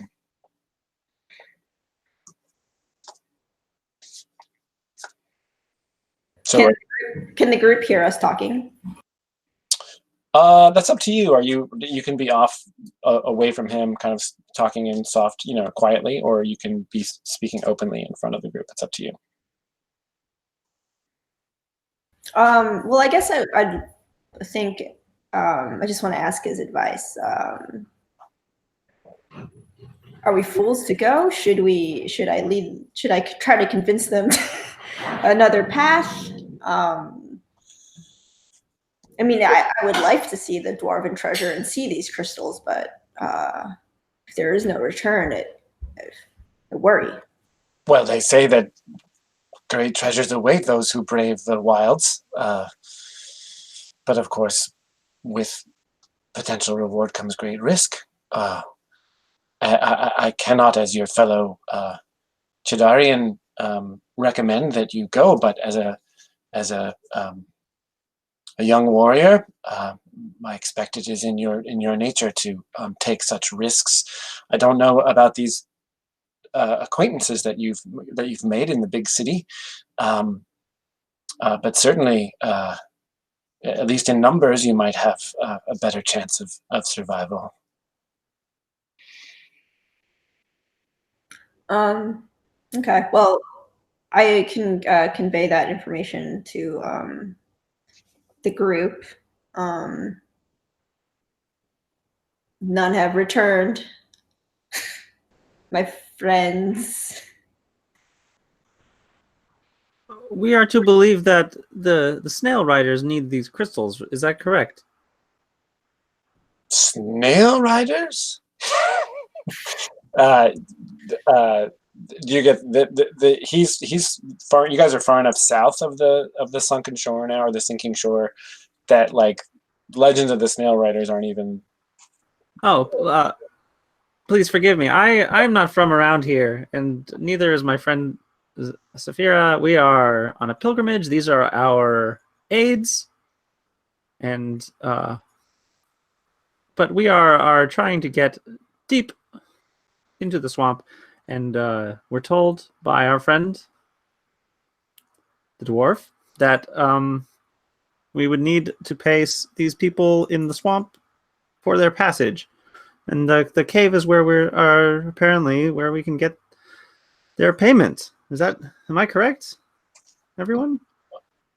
I don't know of these snail riders, but the crystal of the cave certainly has value, and some believe it has magical properties. I've seen examples of it, giving off a strange otherworldly light. I know not of these riders of snails, some sort of Caracolian Templar, perhaps. I see that you wear the burden of the snail god around your neck. May the spiral carry you forward. Oh, and you as well. Well, I believe that I am chosen to carry out this pilgrimage in safety, and I believe that Caracol has chosen me and will protect me. So I'm not worried about any danger. Certainly not. The ways of the city folk are confident, I see. You may find the wilderness here very different from the streets of the capital, which is surely where you are from. I can tell by the your footwear. Oh, you noticed. Thank you. This one, however, and he points at Tio. This one is from around here. I've even heard tell of the little one with the blue hair and the spiraled markings on their body. Why is it that you wear such that you have stained your skin in such a way? He's talking to you, Tio.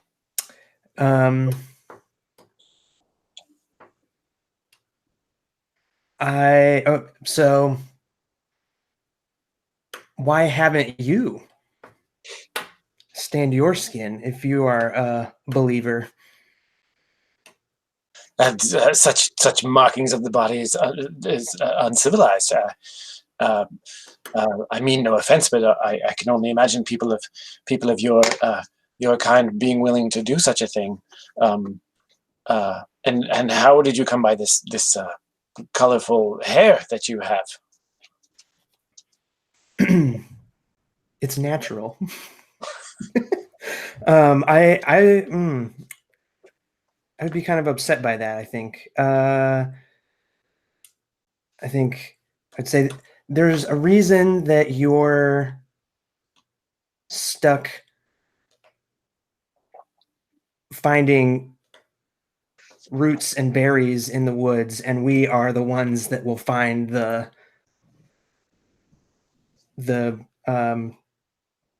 crystal. What are they called? The bright crystal. The bright crystals. Yeah. I beg your forgiveness, Master.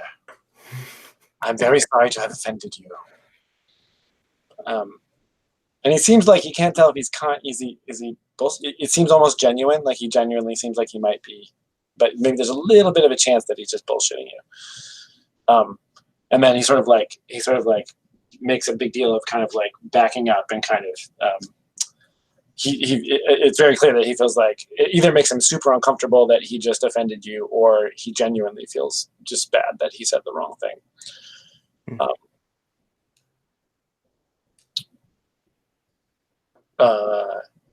Yeah. So, is there anything else you wanted from Armando? Do you know of anywhere I could purchase a staff? Certainly. That's the sort of thing that you could find here. We have a small village, but such things as tools and implements fashioned from wood and simple materials you may find here. I may have something that I could sell or trade. Oh, I would love it to see if you have a staff. Yes, and he kind of brings you back to his hut. He's got like a little kind of dug into the upper part of the riverbank, a kind of daub and wattle kind of thing with a little garden next to it, which is, there's nothing growing in it yet. The ground's still pretty hard. And he brings you inside, and it's just like there's all kinds of herbs hanging from the rafters, and he's got like a little pet, or it's got like a bowl that has a bunch of newts running around in it. And he kind of shuffles through some stuff and pulls out a gnarled piece of hardwood that appears to be in pretty good shape. I'd be willing to part with this.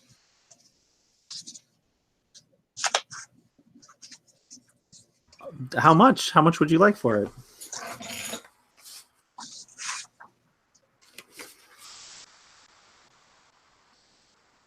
If you have silver,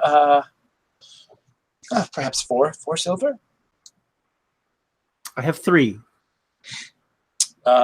Perhaps you could look deep in your heart and look into my eyes and think about the good work we could do together. Yeah, roll to negotiate. For Is this that charisma? silver piece. You're definitely using charisma to try that out. Great. I rolled an 11. Oh, of course, yes. May you do good works. May it stand you well as you cross the broken hills. And he gratefully takes the silver and kind of like tucks it into his little bag.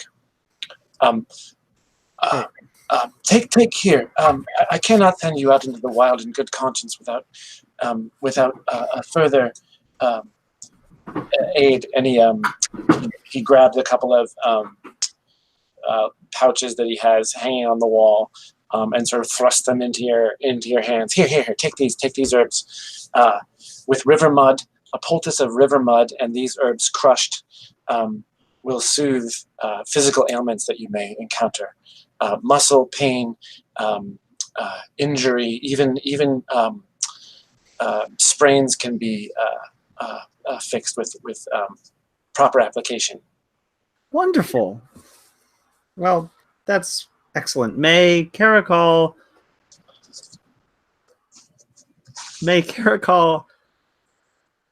climb over you while you sleep.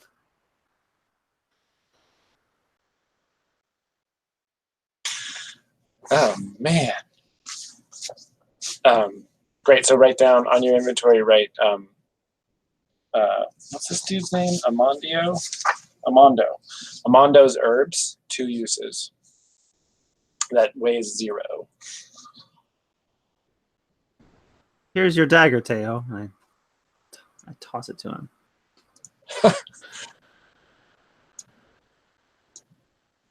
Okay. I'll try to catch it.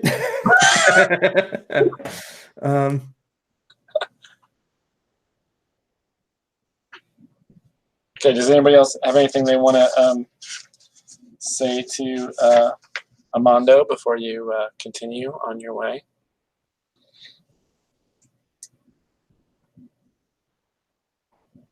All right. What's the next goal? Did we want to get a boat, or was that not Well, it's really the only plan? half a mile. Oh, so We it could doesn't walk. really. Great. Yeah, the boat will not get you super far because the current of the river is just too much to push against at a certain point.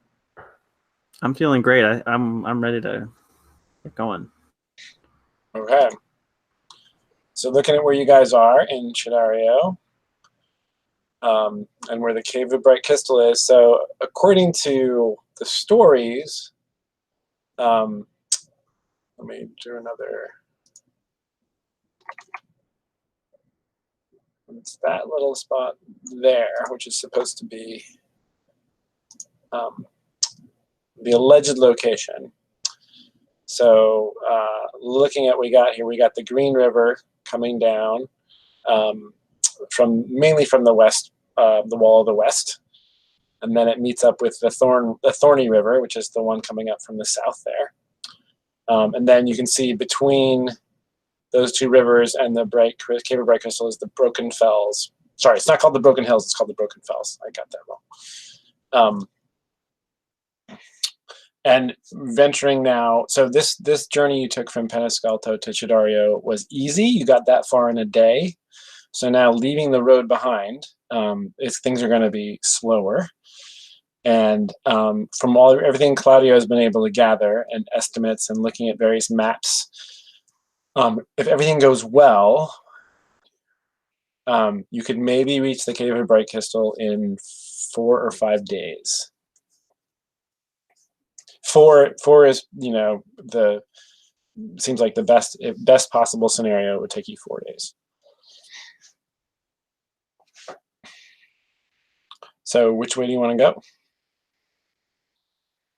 I think maybe there's a little like maybe Claudio's drawing a map with a stick on the banks of the river to show you the rough arrangement of these things and discussing the different possible routes.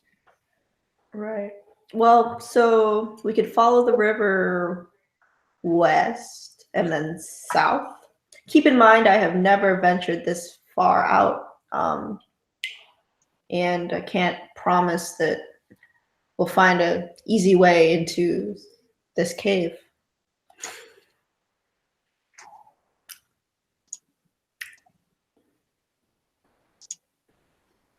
It looks like we might be able to go along the river until it gets small enough to find a ford to the west, and then head south to the cave. So I'm guessing the river might be too wide to cross without a boat.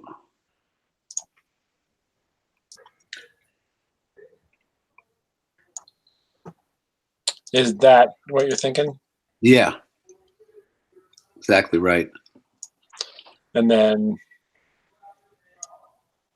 cross when we can get. Isn't there a ford somewhere up there where the different branches of the river meet? up there, Yeah. and then maybe like that. Yeah. Okay.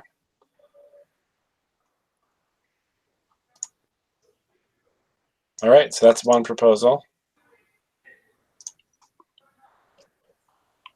What do you guys think of that idea? Yeah, we cool with that? That's probably fine. Okay. So here we go, day 2. So I'm gonna say you're gonna aim for probably right there. It's gonna take 1 day going along the river and then cutting across a little bit of overland here. Looks like there's woods there, some forest. Unless anybody wants to adjust that plan, that circle will be the kind of goal for the oops. I accidentally brought up the awesome picture of Tio.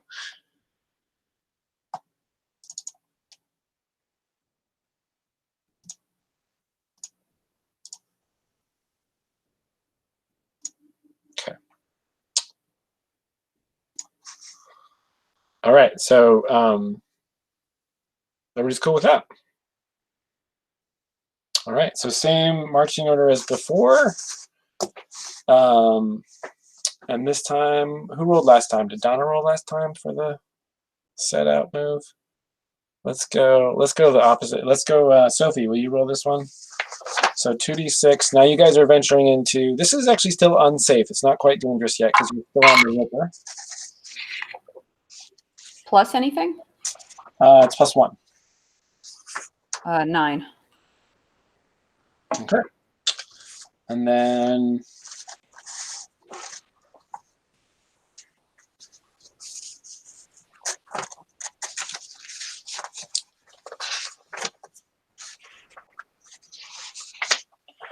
sorry, shuffling through my papers here. And then Sophie, will you roll a d12?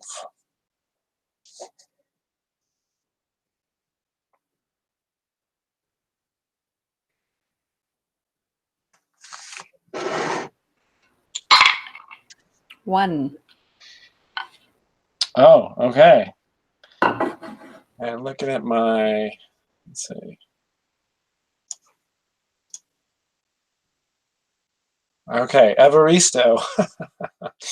So you guys make it, so the river, going along the river is relatively easy. It's lots of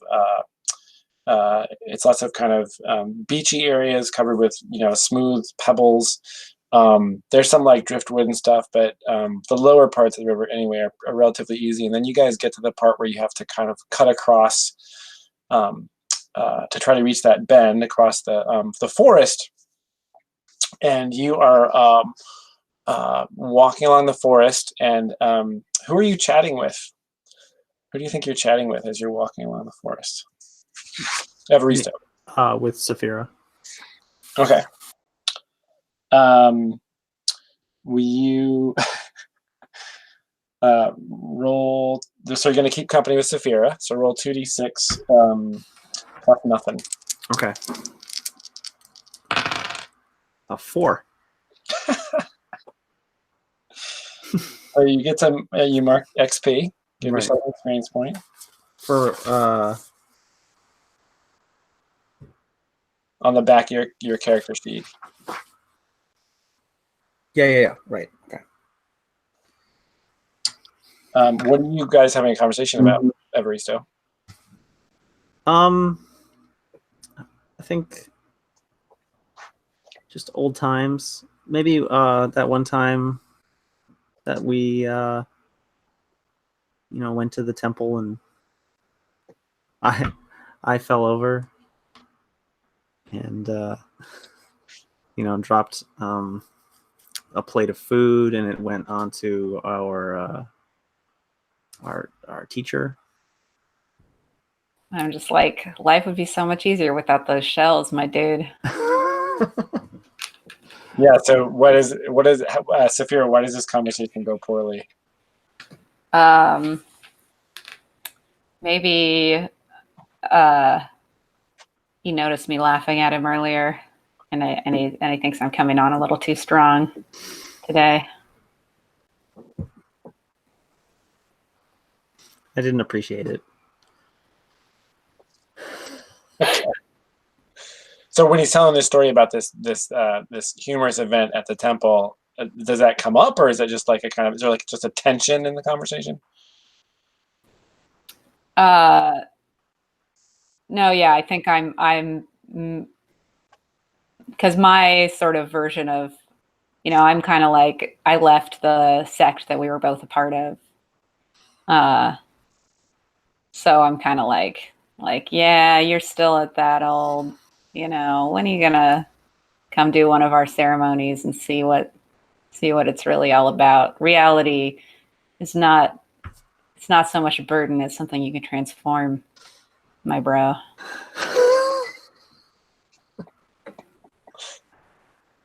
I appreciate your input.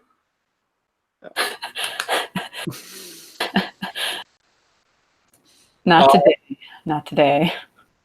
And then you turn you turn away and sort of take a purposeful stride forward, and your foot goes through a rotten piece of wood, but it's sort of you guys are climbing over like a bunch of deadfall basically, and your foot punches through some rotten wood and gets stuck between two branches, and there's like a as it your left ankle goes and you let out a cry of pain.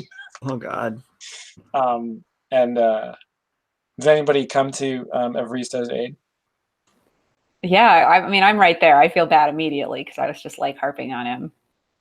Okay, so you help him out, and he Evaristo, you can accept this aid. Sure. Yeah. Okay. So you put your arm around her shoulder, and yeah, you definitely like twisted your ankle or something. So you got your left ankle is a little. It's not like a super bad thing, but it's a little hard for you to walk on. Okay.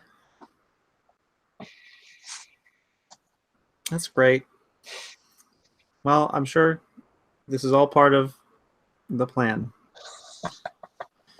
Change, right? Yes, that's right. Yes, exactly. Thank you. I feel so much better. So on your notes area, Riley, on the back of your sheet, just write twisted ankle, twisted left ankle. And then you guys make it through the woods, and you thankfully come into view of the river again. And that long shadow of the mountains is just passing across this stretch. And from here, looking west, you can see up. The river is definitely narrower, but it's still too wide to cross safely. So you feel like Amu's idea of finding a fordable section is definitely the right one. This is like mixed fir and deciduous trees here. Pretty rocky landscape, but a lot of forest and kind of stepped terrain going down to the riverside, and altogether seems like a perfectly fine place to camp for the night. So everybody is going to consume a ration before you hit the sack. And Tio, you have the opportunity to keep company with somebody if you wish. Yeah, I will talk with Amu. Okay, what are you going to talk about? Maybe the location of the cave. Okay. I am going to pretend like I know where it is. And very confidently talk about the broken fells and how we can get there.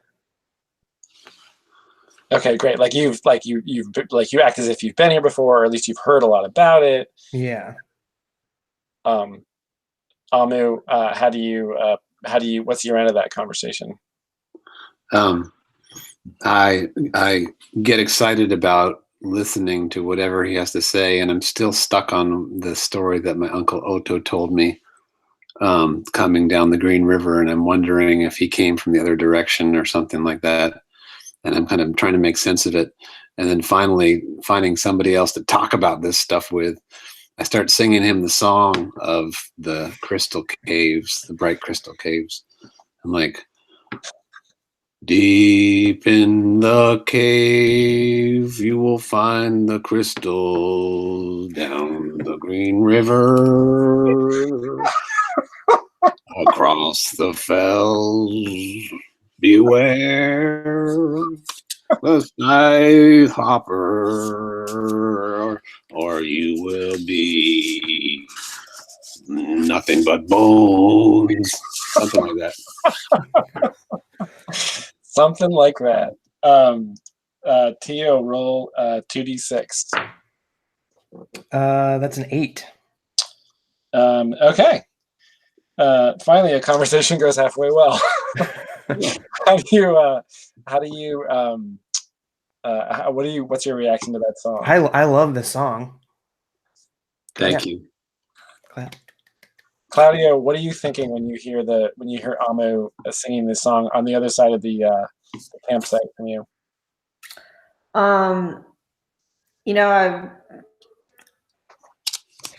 Song is it's moving. It's alluring. I want to believe that Amu knows what he's talking about. But it also like shakes me that wondering what he meant by the dwarves being the first peoples. Oh, so that was kind of news to you, like living in this kind of out of the way village, like this idea that the dwarves were here first is kind of new information for you?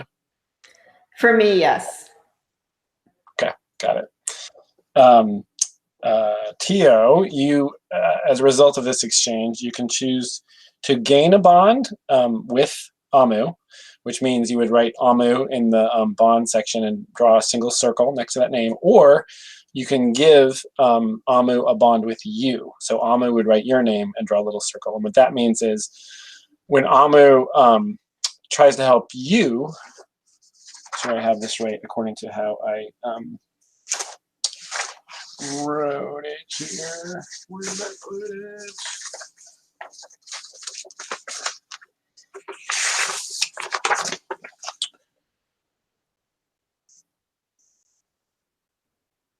Yeah, so when you're going to help someone, you mark your bond with that person to get an extra +1 to the die roll. So if you give Amu a bond with you, that means if Amu ever goes to help you, Amu would have the option of you marking that bond to help you extra. So you can either choose to take a bond with Amu or give a bond to Amu. I will give. Okay. So Amu, in your bond area, write Tio, and then just draw a little circle next to that. You can have up to 3 bonds with one person. And after you mark a bond, you can only mark it once, but you can refresh it, you can erase it, and renew it when you have when you keep company with somebody again. Okay. Okay. All right. Great. Now you guys are going to pass the night. So what is the order? You didn't have to do this last night because you were staying at Zeta's house, but what's the order of the watch? Like who takes first watch, etc. Any volunteers? I will. Who was that? Riley? I said I will. Oh. But Riley, you want to do it? I thought I might, but Go for it. I'm easy. Okay. Evaristo, 1. Who's number 2? Okay, Saphira. The city folk need their sleep. I gotta do it first. 3. Middle of the night. Who's gonna take the darkest? Amu? Dwarves like the dark. Who wants, and then Claudio and Tio, who wants like last watch of the night before morning? I do. Okay. Tio, go Claudio. Okay, great. So I'm gonna have Tio roll to see what happens during the night. So you're gonna roll 2d6, and we're adding the safety of this region, which is +1. So roll 2d6 and add 1. 10. The night passes without incident, and everyone gets restful sleep. You guys are doing just fine in the wilderness. Nobody's hurt except for that twisted ankle. I was going to ask, I'd like to try out Armando's herbs Okay. on my ankle. Sure. See if I can figure it out. Would you do that before you went to bed at night? During my watch, I think. Oh, great. Okay. Yeah, you wake up in the morning and your ankle seems to be, it's not 100%, but it's definitely walkable. You're good. Excellent. There's still some ache, but it doesn't have that really sharp pain that it had yesterday. So mark off 1 use of those herbs. Great. And looking at the next leg, it looks like the next leg you're going to try to get to that potential ford area.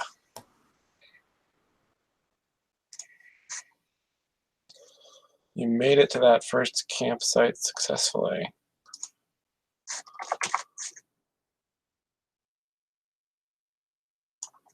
All right.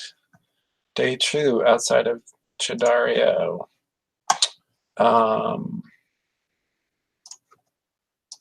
Who did I have roll last time for the travel? Does anybody remember? It was Sophie. Okay, thanks. Let's have Amu roll this one. Alrighty.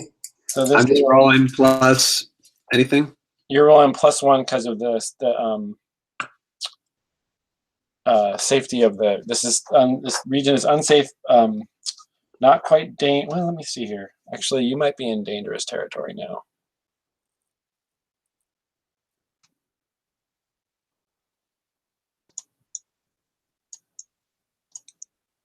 Oh, shoot, lost the map.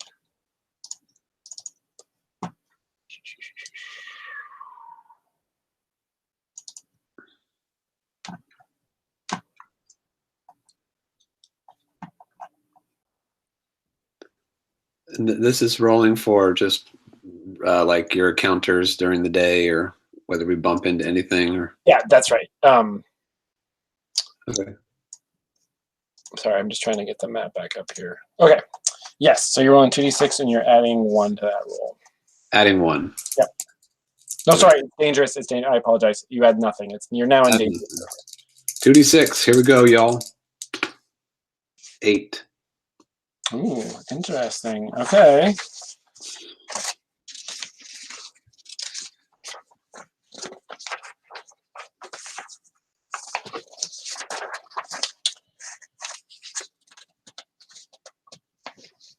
Okay, you're going to roll 1d6. Okay. 6. Okay. Huh. Okay, so you are coming down out of these woods. Actually, no, you're still going along so this is probably around midday. you're with the river on your left. You're it's like up and down over rocks and uh, uh, wood that's washed up from the river. The river is pretty high because it's springtime. And there's some areas like pockets of kind of wetland, basically temporary wetland before as the river level drops, they'll turn into dry ground. So you're kind of squishing through some of that area. And you top, let's see, who's in front? In front is Claudio and Tio together. Sort of double teaming the scouting duties here. So you guys climb up over a kind of ridge of rock, and then make your way down into kind of like a dale. So now the river's out of sight, kind of over to your right, and you're surrounded by woods, but this is somewhat open. And as you're passing into the shadow of the trees of the forest, you look up, and ahead of you, you see this patch of strange plants that neither one of you has ever seen before. They are about, picture a kind of barrel, something the size of a barrel, and it's kind of a purplish green color. And Jason, can you switch your video back? oh, sorry. It's easier for me to follow with the visual aid of you. I'm actually talking, yeah, and you can see me.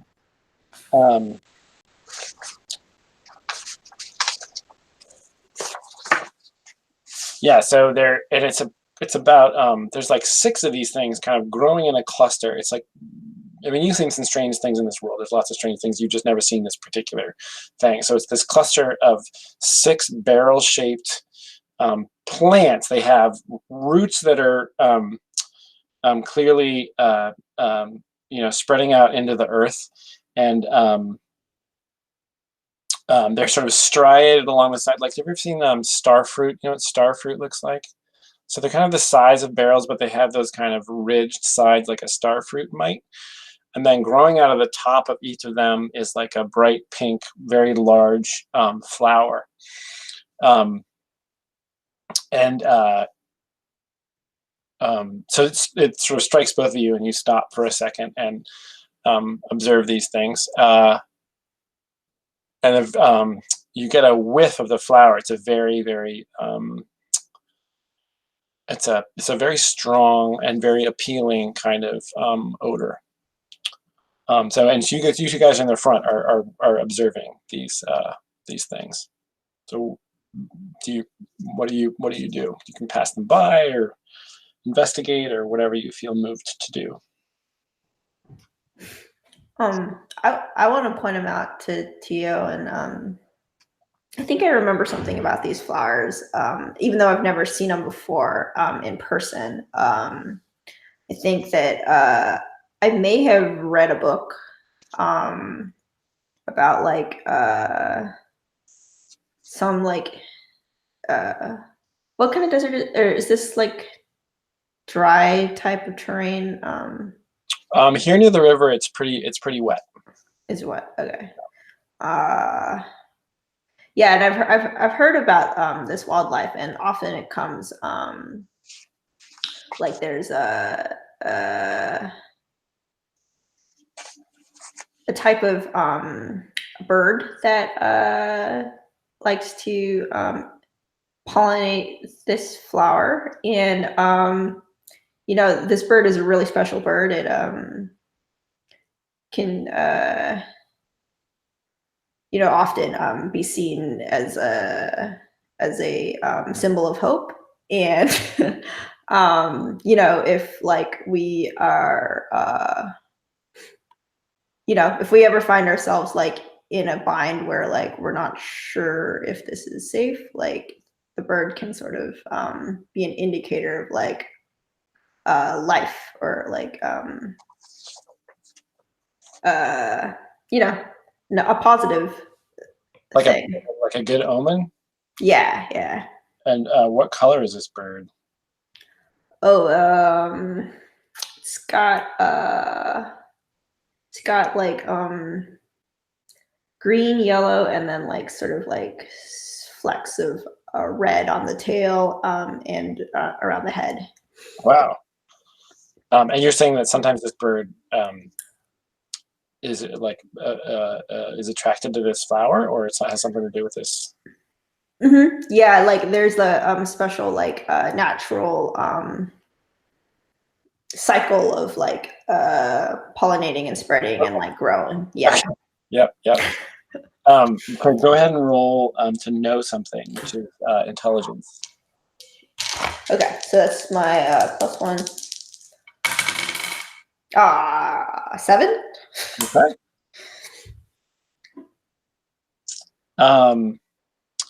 Yeah, so you are remembering. So you can read, first of all. Are we establishing that you can read? You read a book? Yeah, I can read. Okay. I can read. And at some point, who owned that book in your life? Books are relatively hard to come by. So where did you find that book?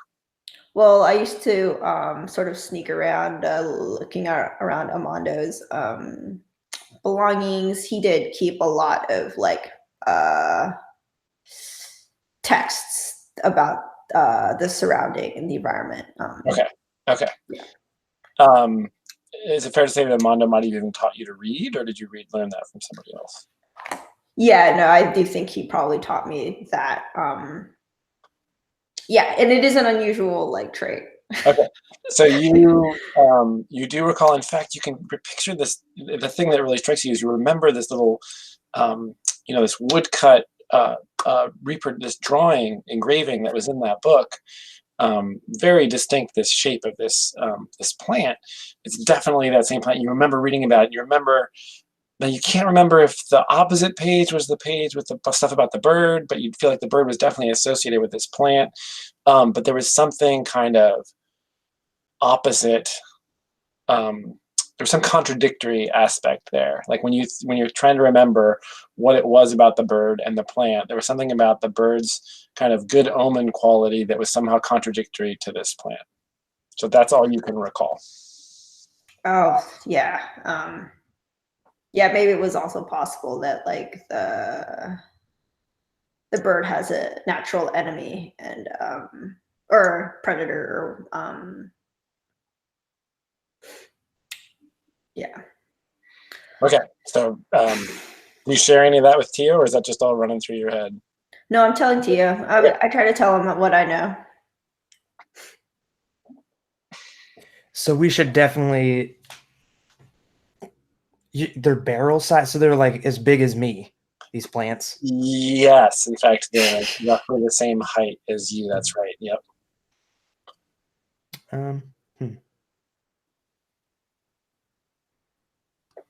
I sense danger. Yeah. So at this point, the rest of the party kind of catches up to you guys, and What's going on up there? They smell really good, right? It's lovely. They do smell really good. Mm. Yeah, everything is saying danger about this. I pick up a rock and I throw it at the barrels. Okay. So are you trying to hit, just to like hit it in the side? I just want to give it a good whack as hard as I can with a nice fist-sized rock. And how far away are you? Not very close. Okay.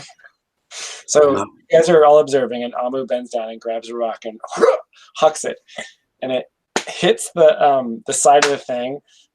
There's the thing kind of like wobbles a little bit, and then the rock lands on the ground, and then out of the sides of the thing, right around the mid sort of halfway between the top and the bottom of this barrel shape, a set of spikes goes right out in sort of a semicircular kind of they're totally invisible, and then they shoot out of the inside of the body and completely around the full circumference of the plant. It just goes and then goes right back inside. What a That's beautiful what I'm talking transformation. Now you learn to trust me. And Tio, would you please make a wisdom saving throw? A 3. Okay. You get to mark wisdom. So mark one of those little circles under wisdom. Great.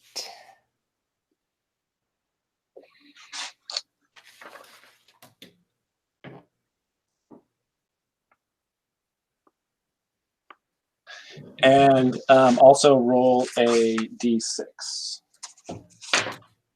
A 1. I rolled 3 1s in a row. I appreciate your honesty since we can't see your dice. Okay.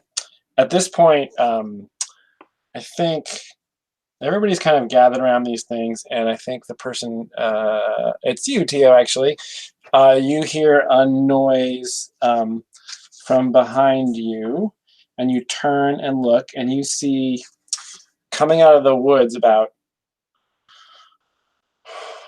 So you guys went down into this dale, actually. So up on the ridge that you just came down, there's a burst out of the bushes in the woods, and you see 3 creatures about this big, about a foot and a half long, kind of bound out of the bushes, and they move. They're moving like monkeys, like when you see a monkey run across the ground, right, like on all fours. And one of them stops and pauses and kind of turns and looks down at you guys, and it looks more like a weasel. And you definitely recognize these creatures because you spent some time. They actually are also in the area where you have spent a little time in the wild, up near the sinking shore and the windshaws. These are called bastaraps, which means fast bastard. And they've got spindly limbs and brownish orange fur. So they're just kind of loping across this thing, and they turn and look at you, and then one of them goes, and all 3 of them just kind of like disappear over the ridge really, really fast.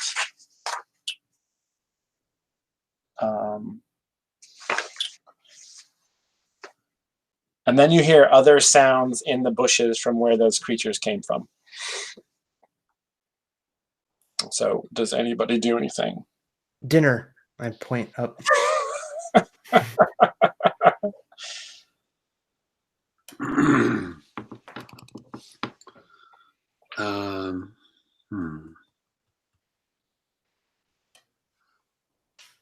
Seems like an ambush.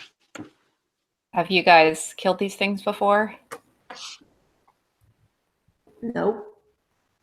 So the rustling in the bushes gets louder from the same direction that those guys came from. So they burst out of the bushes, and now there's more noise in those bushes. And then there's an explosion of leaves, and a 5-foot long, kind of low to the ground lizard with 6 legs kind of lurches out of the trees and starts to kind of like run along the ridge in pursuit of the little bastaraps. And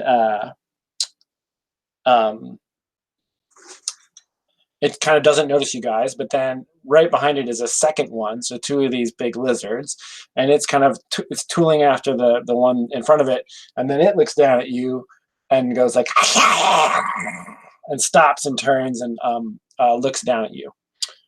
And then the first one sort of stops and looks back. So now you're looking up at these 2 lizards. They've got kind of tan, scaly hides, and they're looking down at you from up above. What do you do? Maybe if we don't move, they can't see us. Is anybody going to take that advice? Stay still? I take my own advice. Is anybody else going to take everybody's advice, or is somebody going to do something? I'll just be in like some kind of ready defensive position, trying to protect Tio and the group behind me. But are you trying to stay relatively still, just like Avrisa's recommending, or are you like full, ready for action defensive mode? No, I don't stay still. Yeah. No. Yeah. And for you, what does it look like to get ready? Spear, shield, trying to say like, or trying to, like get behind me type, Okay. fashion. Great. Amu, what are you doing? I kind of look around at the group and see that Claudio is not staying still. So I grab my hatchet and Wait, hold my shield up. Do you have a hatchet in the end, or do you have a spear? I do have one. Okay. It's not my primary weapon, but okay. Great. So you guys are both at the ready, and Evaristo standing still. Saphira, Tio, what about you guys? Yeah, if our fighters are readying themselves, then I'm gonna stand my ground. I have some faith in them. Yeah, so I have my club and my buckler, and I'm like, "Ugh." And Tio, what are you up to? How far away from the plants are we? You're about, I'm going to say, 15 feet from the plants. So you are between the lizards and the plants. The plants are about 15 feet away, and the lizards are about 40 feet away.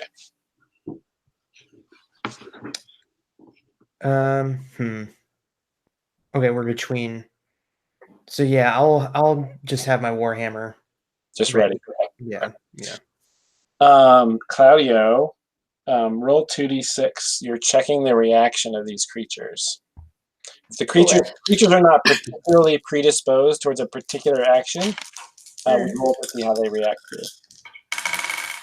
Ooh, 2d6 plus nothing. Okay. Yeah, 2d6. Oh, 12. 12. Okay. 12. Sweet. So they both and they look down at you, and then you kind of get your shield out and brandish your spear, and they are looking down at you. And one of them kind of slowly turns to the other one and goes, and then they both turn and continue running after the first group. So they disappear out of sight. Intimidated them. Nature. Don't get in their way. Good work. I was right.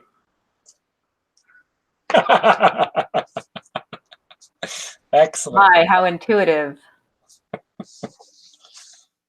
Praise be to Caracol. I say we get away from these plants as fast as we can. So knowing how they react now, like knowing that the spikes come out. Sorry, is there a way to like harvest them without getting stabbed? Oh, yeah, great question. If you think that as long as there's no other defensive mechanism that hasn't been triggered yet, well, you know what? That's a question where you get to you're perceiving. So roll wisdom.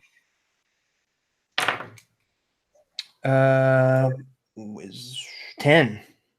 Sweet. So you get to ask 2 questions, and I will answer them honestly. Okay. You said that they have roots coming out, like. Yep. So, would the plants have the same reaction if we touch the roots?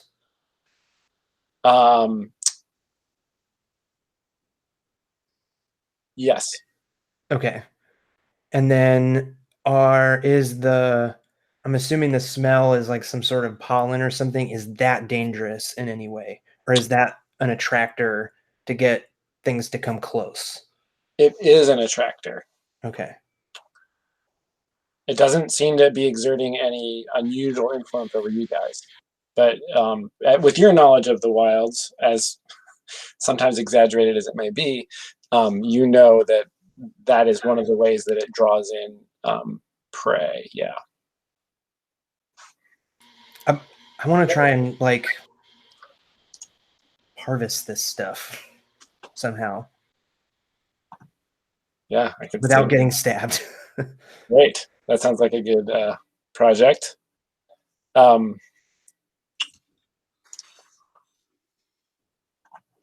I just gotta look this thing up for a second. So, Jason, you were saying that Teo actually knows something about these plants?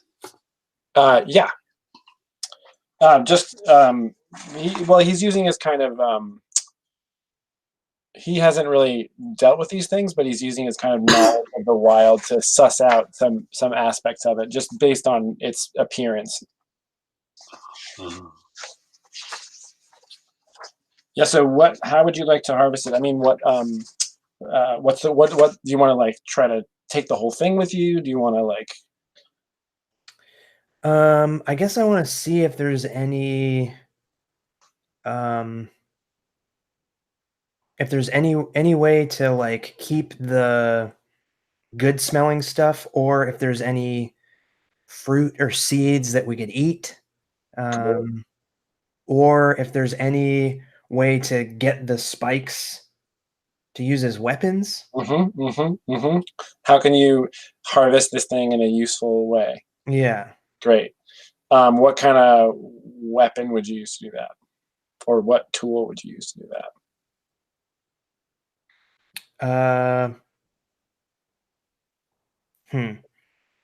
Well, if the roots are dangerous too, I don't know. They're so big. Are you sure that these things are not going to draw us in somehow? I think we ought to get out of here. There has to be something useful, though. It's just a matter of how to not get stabbed. Yeah. So you're when they shoot out from the thing. Sorry, I got my phone on again. I'll stop sharing that. When they shoot out, they shoot out to a distance of maybe sort of 2.5 feet on either side. And there's a cluster of 6 of these things. So obviously there will be one on the outer edge of that. So, one thing you could try to do is if there was a way to kind of, it does seem to be a plant. So it looks like maybe it has a hard membrane, but it's probably something that could be cut or chopped. If there was a way to like cut through the bottom of it from a distance, you could probably take it apart after you do that. But I'm not sure who has. We got some hatchets, some spears. You got lots of pokey things. How wide are the roots? Amu, make a wisdom roll.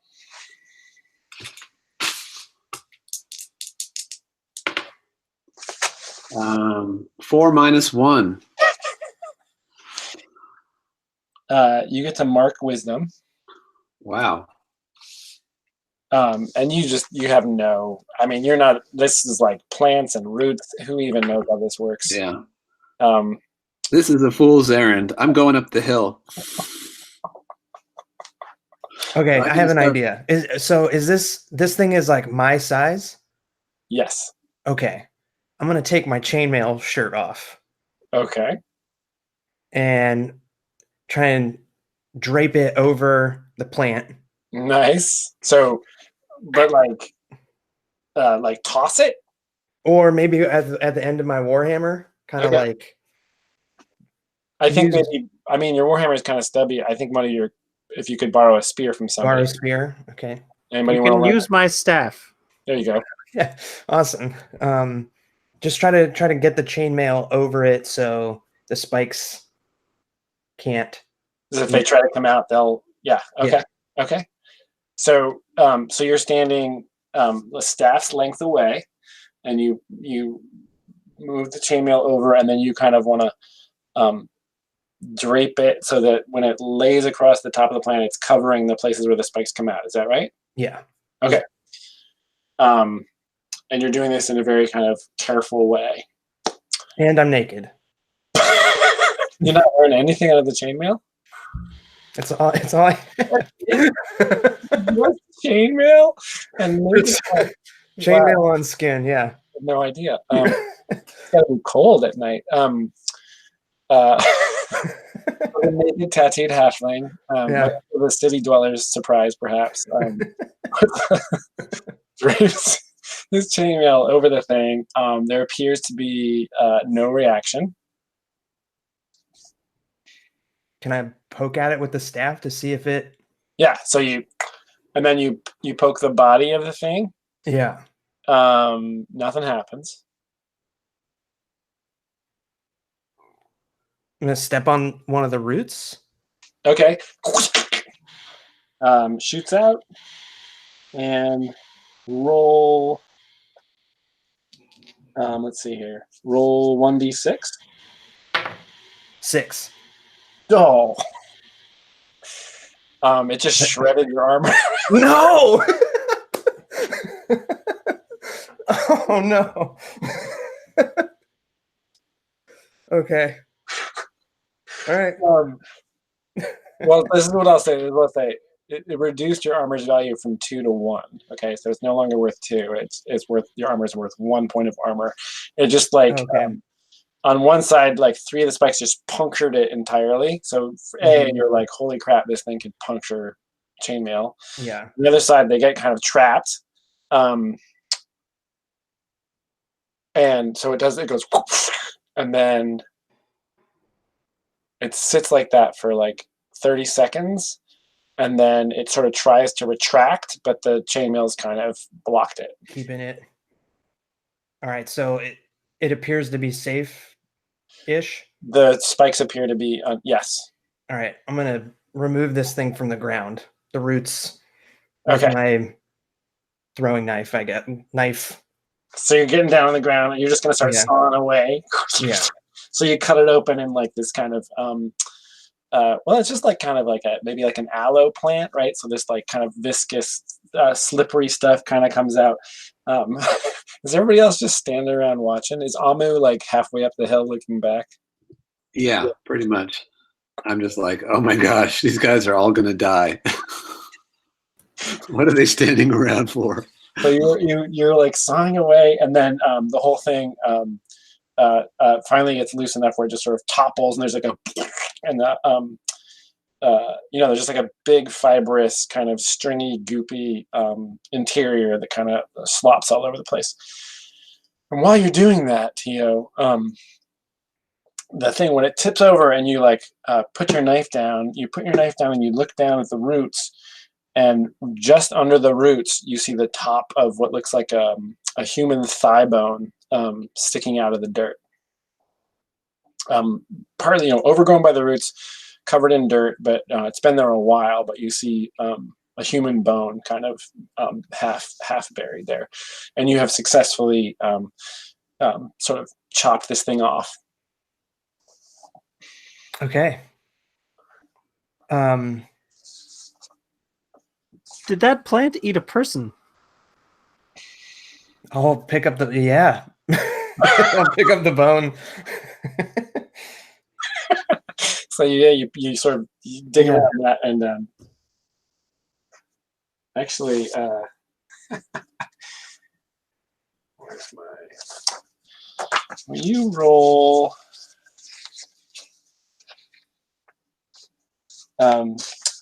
JP, will you roll 1d6 and add 1? 6. And then roll a d10 for me. To 1. And a d12. 12. Oh.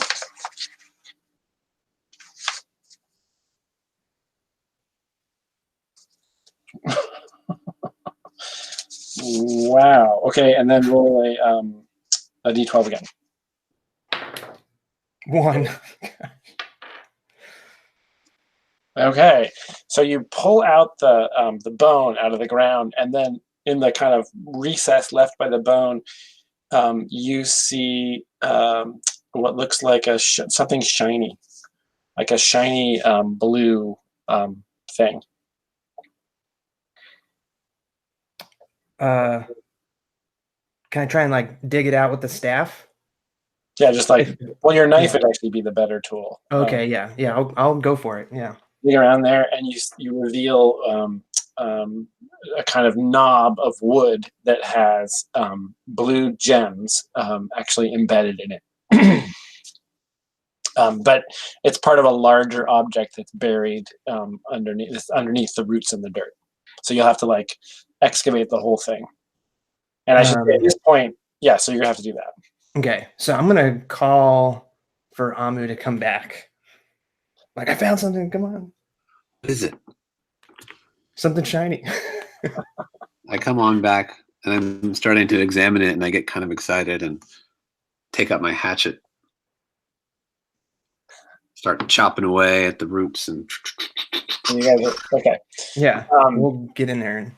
So you reveal at a certain point, after a few minutes of work, you realize that it's sort of laying flat on the ground, but probably 2 inches below the surface of the earth, is a staff, a wooden staff, but a really nicely, it's like perfectly shaped and carved and ornamented with all this like hand carving.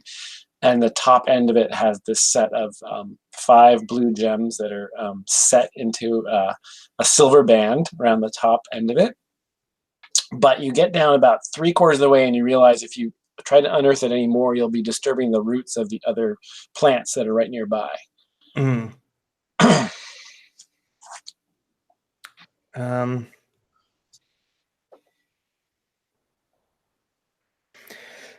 Can I throw my chainmail shirt over the wait.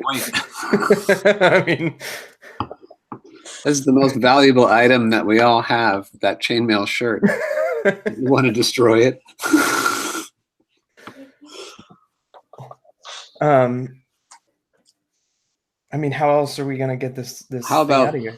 if we tied a rope around it and we all kind of hauled on it, could we pry it free? That seems very feasible. Yeah. Okay. Good idea. Can I have the rope again? You may have the rope. So Aren't I you tie glad we it on stopped? there, and I get everybody lined up, and I said, "All right, come on, pull." So a single heave is all it takes. Everybody kind of stumbles back, and this thing pops out of the ground. And it is a staff that must have been used by a human because it's that size. It's not a dwarf or a halfling staff. And it's just as I described it. It's a kind of a pale yellow wood. It's clearly been in the earth for a while. There's still matted roots stuck to it. It's quite dirty and grimy, but it's not rotten. So there's some either they've been treated or there's something that's keeping it from rotting the way a piece of wood might otherwise. And it seems like a very nicely crafted staff of obvious value because it's got silver and gemstones on it. Good thing you just paid 3 silver for this staff. Might I take a look at that? Did you mind if I took a look at that Yeah, staff? go for it. Can I tell anything about the carvings? Do they look at all related to Caracol? Oh, interesting. Roll to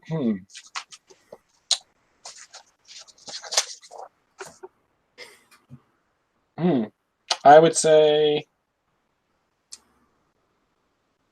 I think you're rolling to know something. You're drawing upon your knowledge of Caracol ornamentation and whatnot. Yeah. That's an intelligence roll.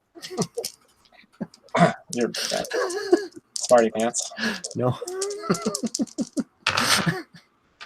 So that's a 2. You get to mark intelligence. Mhm. The more curious you are, the smarter you might get. Yeah. Yes, I'm very curious. Saphira, might you take a look? You have well, actually, you can't. If one person does it, then That's it. yeah. Okay. All right. So maybe you're not noticing any spiral patterns or ornamentation, but it's very, but you don't know all that there is to know about the culture of Caracol throughout the ages. But you can't make any conclusions. Well, I purchased this other staff, and I am committed to it. So, would anybody else like to hold this? I told you this path would be filled with riches. This is only the beginning. You didn't How much even. this- You were about to leave. I'm pretty I thought you decadent. found treasure. I like ornamentally things. So you did. Sorry, Sophie. Did you say that you're pretty into it? I like ornamental stuff. I feel like it might go well with my shiny belt. Are you saying that you would like to be the bearer of this this item? Yeah, I'd be into it since I helped so much. Right. So this is where the interesting question of freebooters, the rights of the freebooters, and as a group, obviously you've agreed to everybody gets an equal share of whatever the treasure haul is in the end. But when you find an interesting object like this, who gets to be the one who carries it around? I'm not carrying it. I hand it to Saphira. I think you should have it. It looks great on you. I'm Theo, keeping how the are you thigh feeling about bone. I'm keeping the thigh bone and whatever is in this plant. Are you gonna just carry the whole plant, or like remove the spikes, or I mean, if there's anything that I think is with my knowledge of nature and stuff, if there's anything worth, I mean, yeah. So in your estimation, you don't think that you could eat any part of this plant. okay. You think that the flower, might be useful if it was fresh and you were in a city where people cared about those kind of things. You're not getting any kind of like, as far as you can tell, there's probably no kind of poison or anything useful that could be extracted. Maybe an herbalist could tell you something. But you do think that because of the iron shortage, that those spikes could be repurposed with handles to make pretty good curved stabbing knives. And Okay. even in a pinch, if you just wrapped the end of one of those in cloth or leather or something, you could have yourself, some pretty sharp implements. They don't have an edge to them, but that point is super, super sharp. And from what it did to your chainmail, Yeah. it's potentially pretty deadly. Okay. So you get you manage to harvest. Actually, roll dexterity to see how many of those you manage to get that intact. 6. If you spend a point of luck, it may not be worth it for this, but if you spent a point, so 6 and below is the failure. If you spent a point of luck, you could bump that to a 7.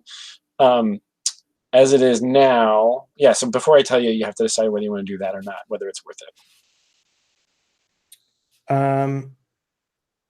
That was a lot of. I'm going to spend a point of luck. That was a lot of effort. Yeah. You get 5 spikes. Okay. And I think the total weight for those, I'm going to say 2 of those weighs 1. So, and you round up. So that's going to be a total weight of 3 for those. Okay. Would you say, because of the damage to my chainmail, that it now weighs 1 less? What's its total weight normally? 2 pounds. Yeah, no. It's just holes. There's holes in the chainmail. Holes in the chainmail. Okay. Then I mean, you could like, well, it'd be pretty hard to take that chainmail apart. Actually, I was gonna say you could, remove some of it, but yeah, no, it still weighs the same amount. Does anybody want to carry my torches? Sure.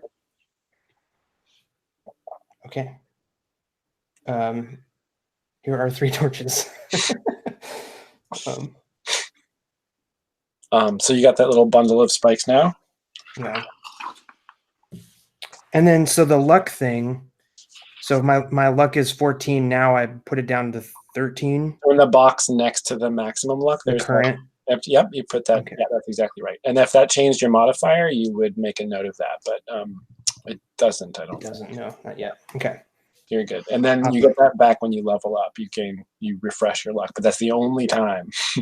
So it's a little. When you level up. Okay. Yeah. Okay, so we're getting near the end here. Let's just really quick. You guys can reach your campsite for the night. Just to review where that would be. It would be that that last circle there near where the river narrows. So that's where you get when the sun comes down, starts going down.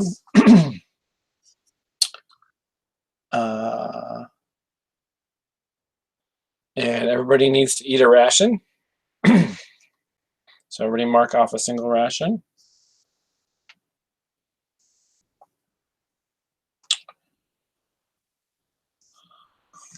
And then let's have Evaristo roll to see if anything happens during the night. So that's 2d6, and you are in dangerous territory, so that is +0, just 2d6 straight up. Okay. I rolled 2 ones.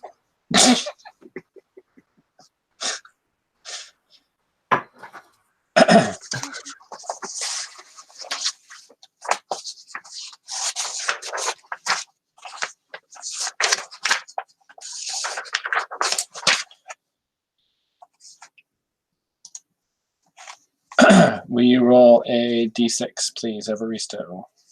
Oh, okay. I rolled a 1. Okay. So you are on watch in the middle of the night.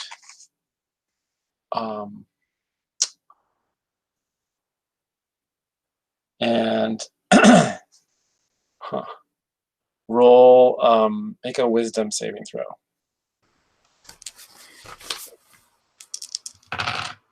Oh, 12. Nice. Okay. So you wake up in the middle of the night. Who was carrying the staff, the newfound staff? Sophia. Saphira, okay. And Saphira, when you went to sleep, what did you do with the staff? I think I just laid it down next to me. Okay.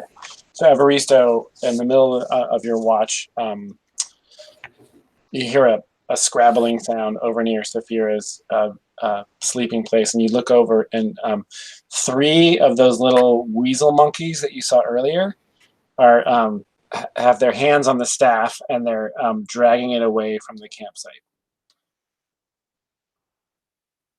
And we're calling it there. So Oh boy. that's and at the end of the session, we're gonna go really quick. The move is called wrap up, and this is where we figure out how much XP everybody got. So did anyone fulfill their alignment goal? No, getting lots of heads shaking. I Okay. helped someone in need, but I don't know if it was at my own expense. The guy crossing the river. Well, wait. Oh, with your, it was because your god asked. Yeah. Made a demand of you. So that totally. Right. Yep.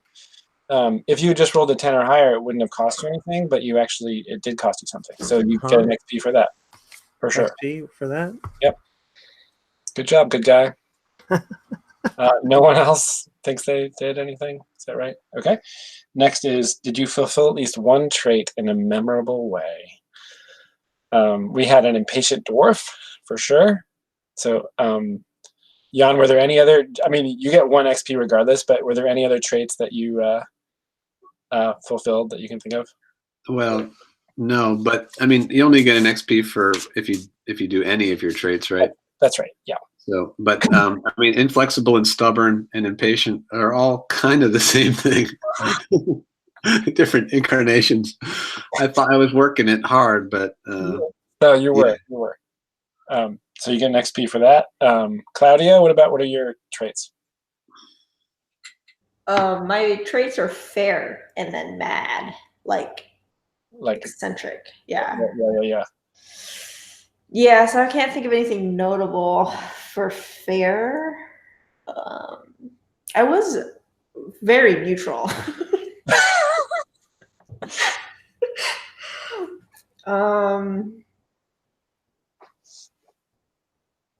Yeah, I'll give you, even if it's not technically the trait, the alignment goal. I mean, what are you thinking about fairly neutral? Meaning you didn't really take sides with anybody.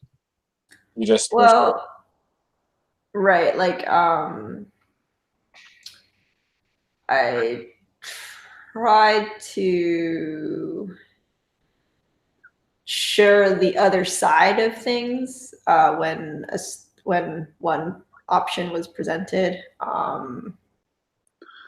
Yeah. Tried to convince me not to plunder. I did try to convince you. Kind of like a balancing thing. Right. Oh no, there was that whole thing. You said if you're going to take something, you have to leave something. I was trying to get you to do that. Yeah. So even though that didn't technically right an imbalance, you were arguing for maintaining a kind of balance. So I think that's totally. I think that works. I think I might rewrite the that alignment call. JP, what about your traits? Can't hear you. Sorry. I lied about knowing the direction to the cave. Oh, because you're like liar is one of your traits. Liar is one Okay. of mine. Yep. And what are your other traits? Idealistic. Yeah. Okay. Yeah, I mean, you definitely lied a lot. There's a fair amount of fibbing there, so you definitely get XP for that. Riley, you did some. You acted pretty good. Yeah, my traits are chaste, determined, persistent. Oh yeah, for sure. Yep. Give Yeah? yourself XP. I do. Yeah, you were totally like, let's do this thing. Yeah. Yeah, and then as a human, it says I just wrote down mark extra XP EXP. What is? Can you remind me of that? So all of you humans get just a straight up extra XP because that's your special heritage move. So Amu and Geo totally lose out on that. Cool. Sophia, traits for you. Compassionate, cruel, and decadent. You definitely were cruel when you were laughing at your buddy in that river. Yeah, sorry, dude. I love that. It's fine. And your fancy belt. And your jumpsuit, laughing at that. Yeah, I did a new picture. Oh, sorry. Let me click on you so that shows up. Say something so you get. Oh. It's a little foggy, a little blurry. I don't know. It's not coming up, I guess. Oh, but man, it looks great, even in its blurry form. Okay, awesome. Fighters, did either of you solve a problem with violence? I don't think you really got the opportunity, right? I mean, I threw a rock at something. So Hey, that was kind of violent. that totally counts. And you solved you figured out what the yep. You get a point for that. All right. Totally counts. Clerics, did anybody fulfill a tenet? This is where obviously the writing the tenet comes in important. Nobody Right. got transformed. Transform both friend and foe. I'm not sure that applies to me necessarily. I think I might need to think about that. Yeah, so think about between now and next time, just try to come up with something that suits your particular belief. Tio, same for you. Did you? Well, I mean, I feel like you transformed that plant by cutting it into pieces. Yeah, I was I don't know. I think I'll have to think about how I interpret Caracol and all that. Okay, great. Yeah. So do that for next time. Yeah. And then moving on to make sure I'm getting all this right. Yes. So now as a group, did you make an exciting discovery? Yeah. What was the most exciting discovery? Don't you all think that crazy ass killer plant and all the crazy ass animals With a running through the staff in woods it? and then the crazy ass hidden secret staff under the ground was pretty exciting. Yeah, Okay. pretty wild. Everybody mark an XP for that. The next question is, did you overcome a difficult obstacle? And I think you brilliantly figured out how to avoid getting stabbed by those plants, even though a chainmail shirt was partially wrecked in the process. And the river also, right? Yeah, the Oh, yeah. bridge. Yeah, Yeah. excellent. So everybody gets 1 XP for those. And did you acquire for each thing or for No, just just for- okay?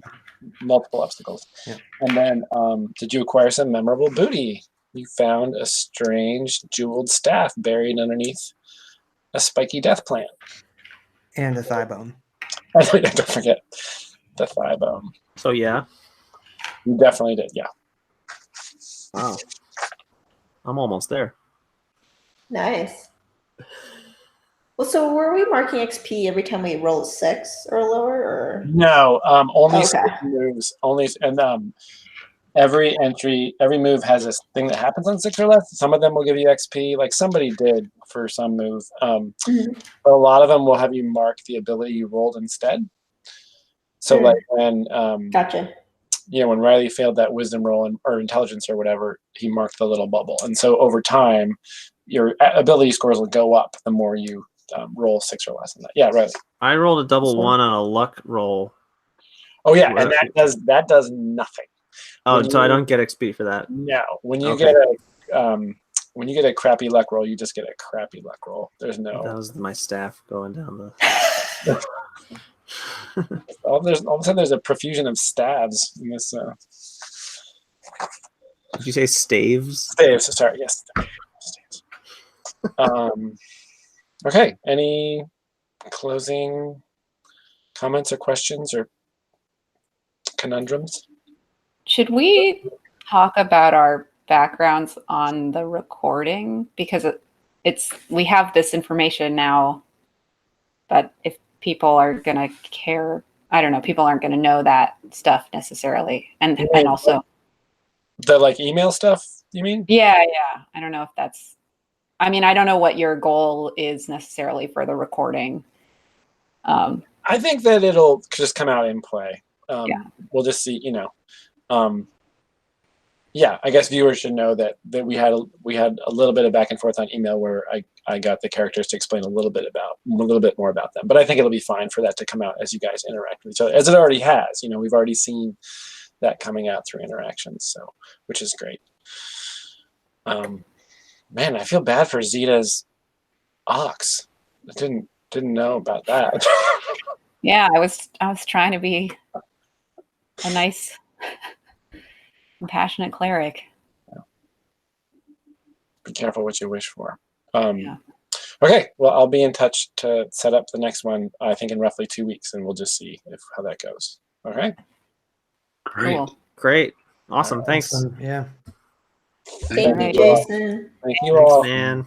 Thanks, everybody. Good night. Bye. Bye. Bye. Bye.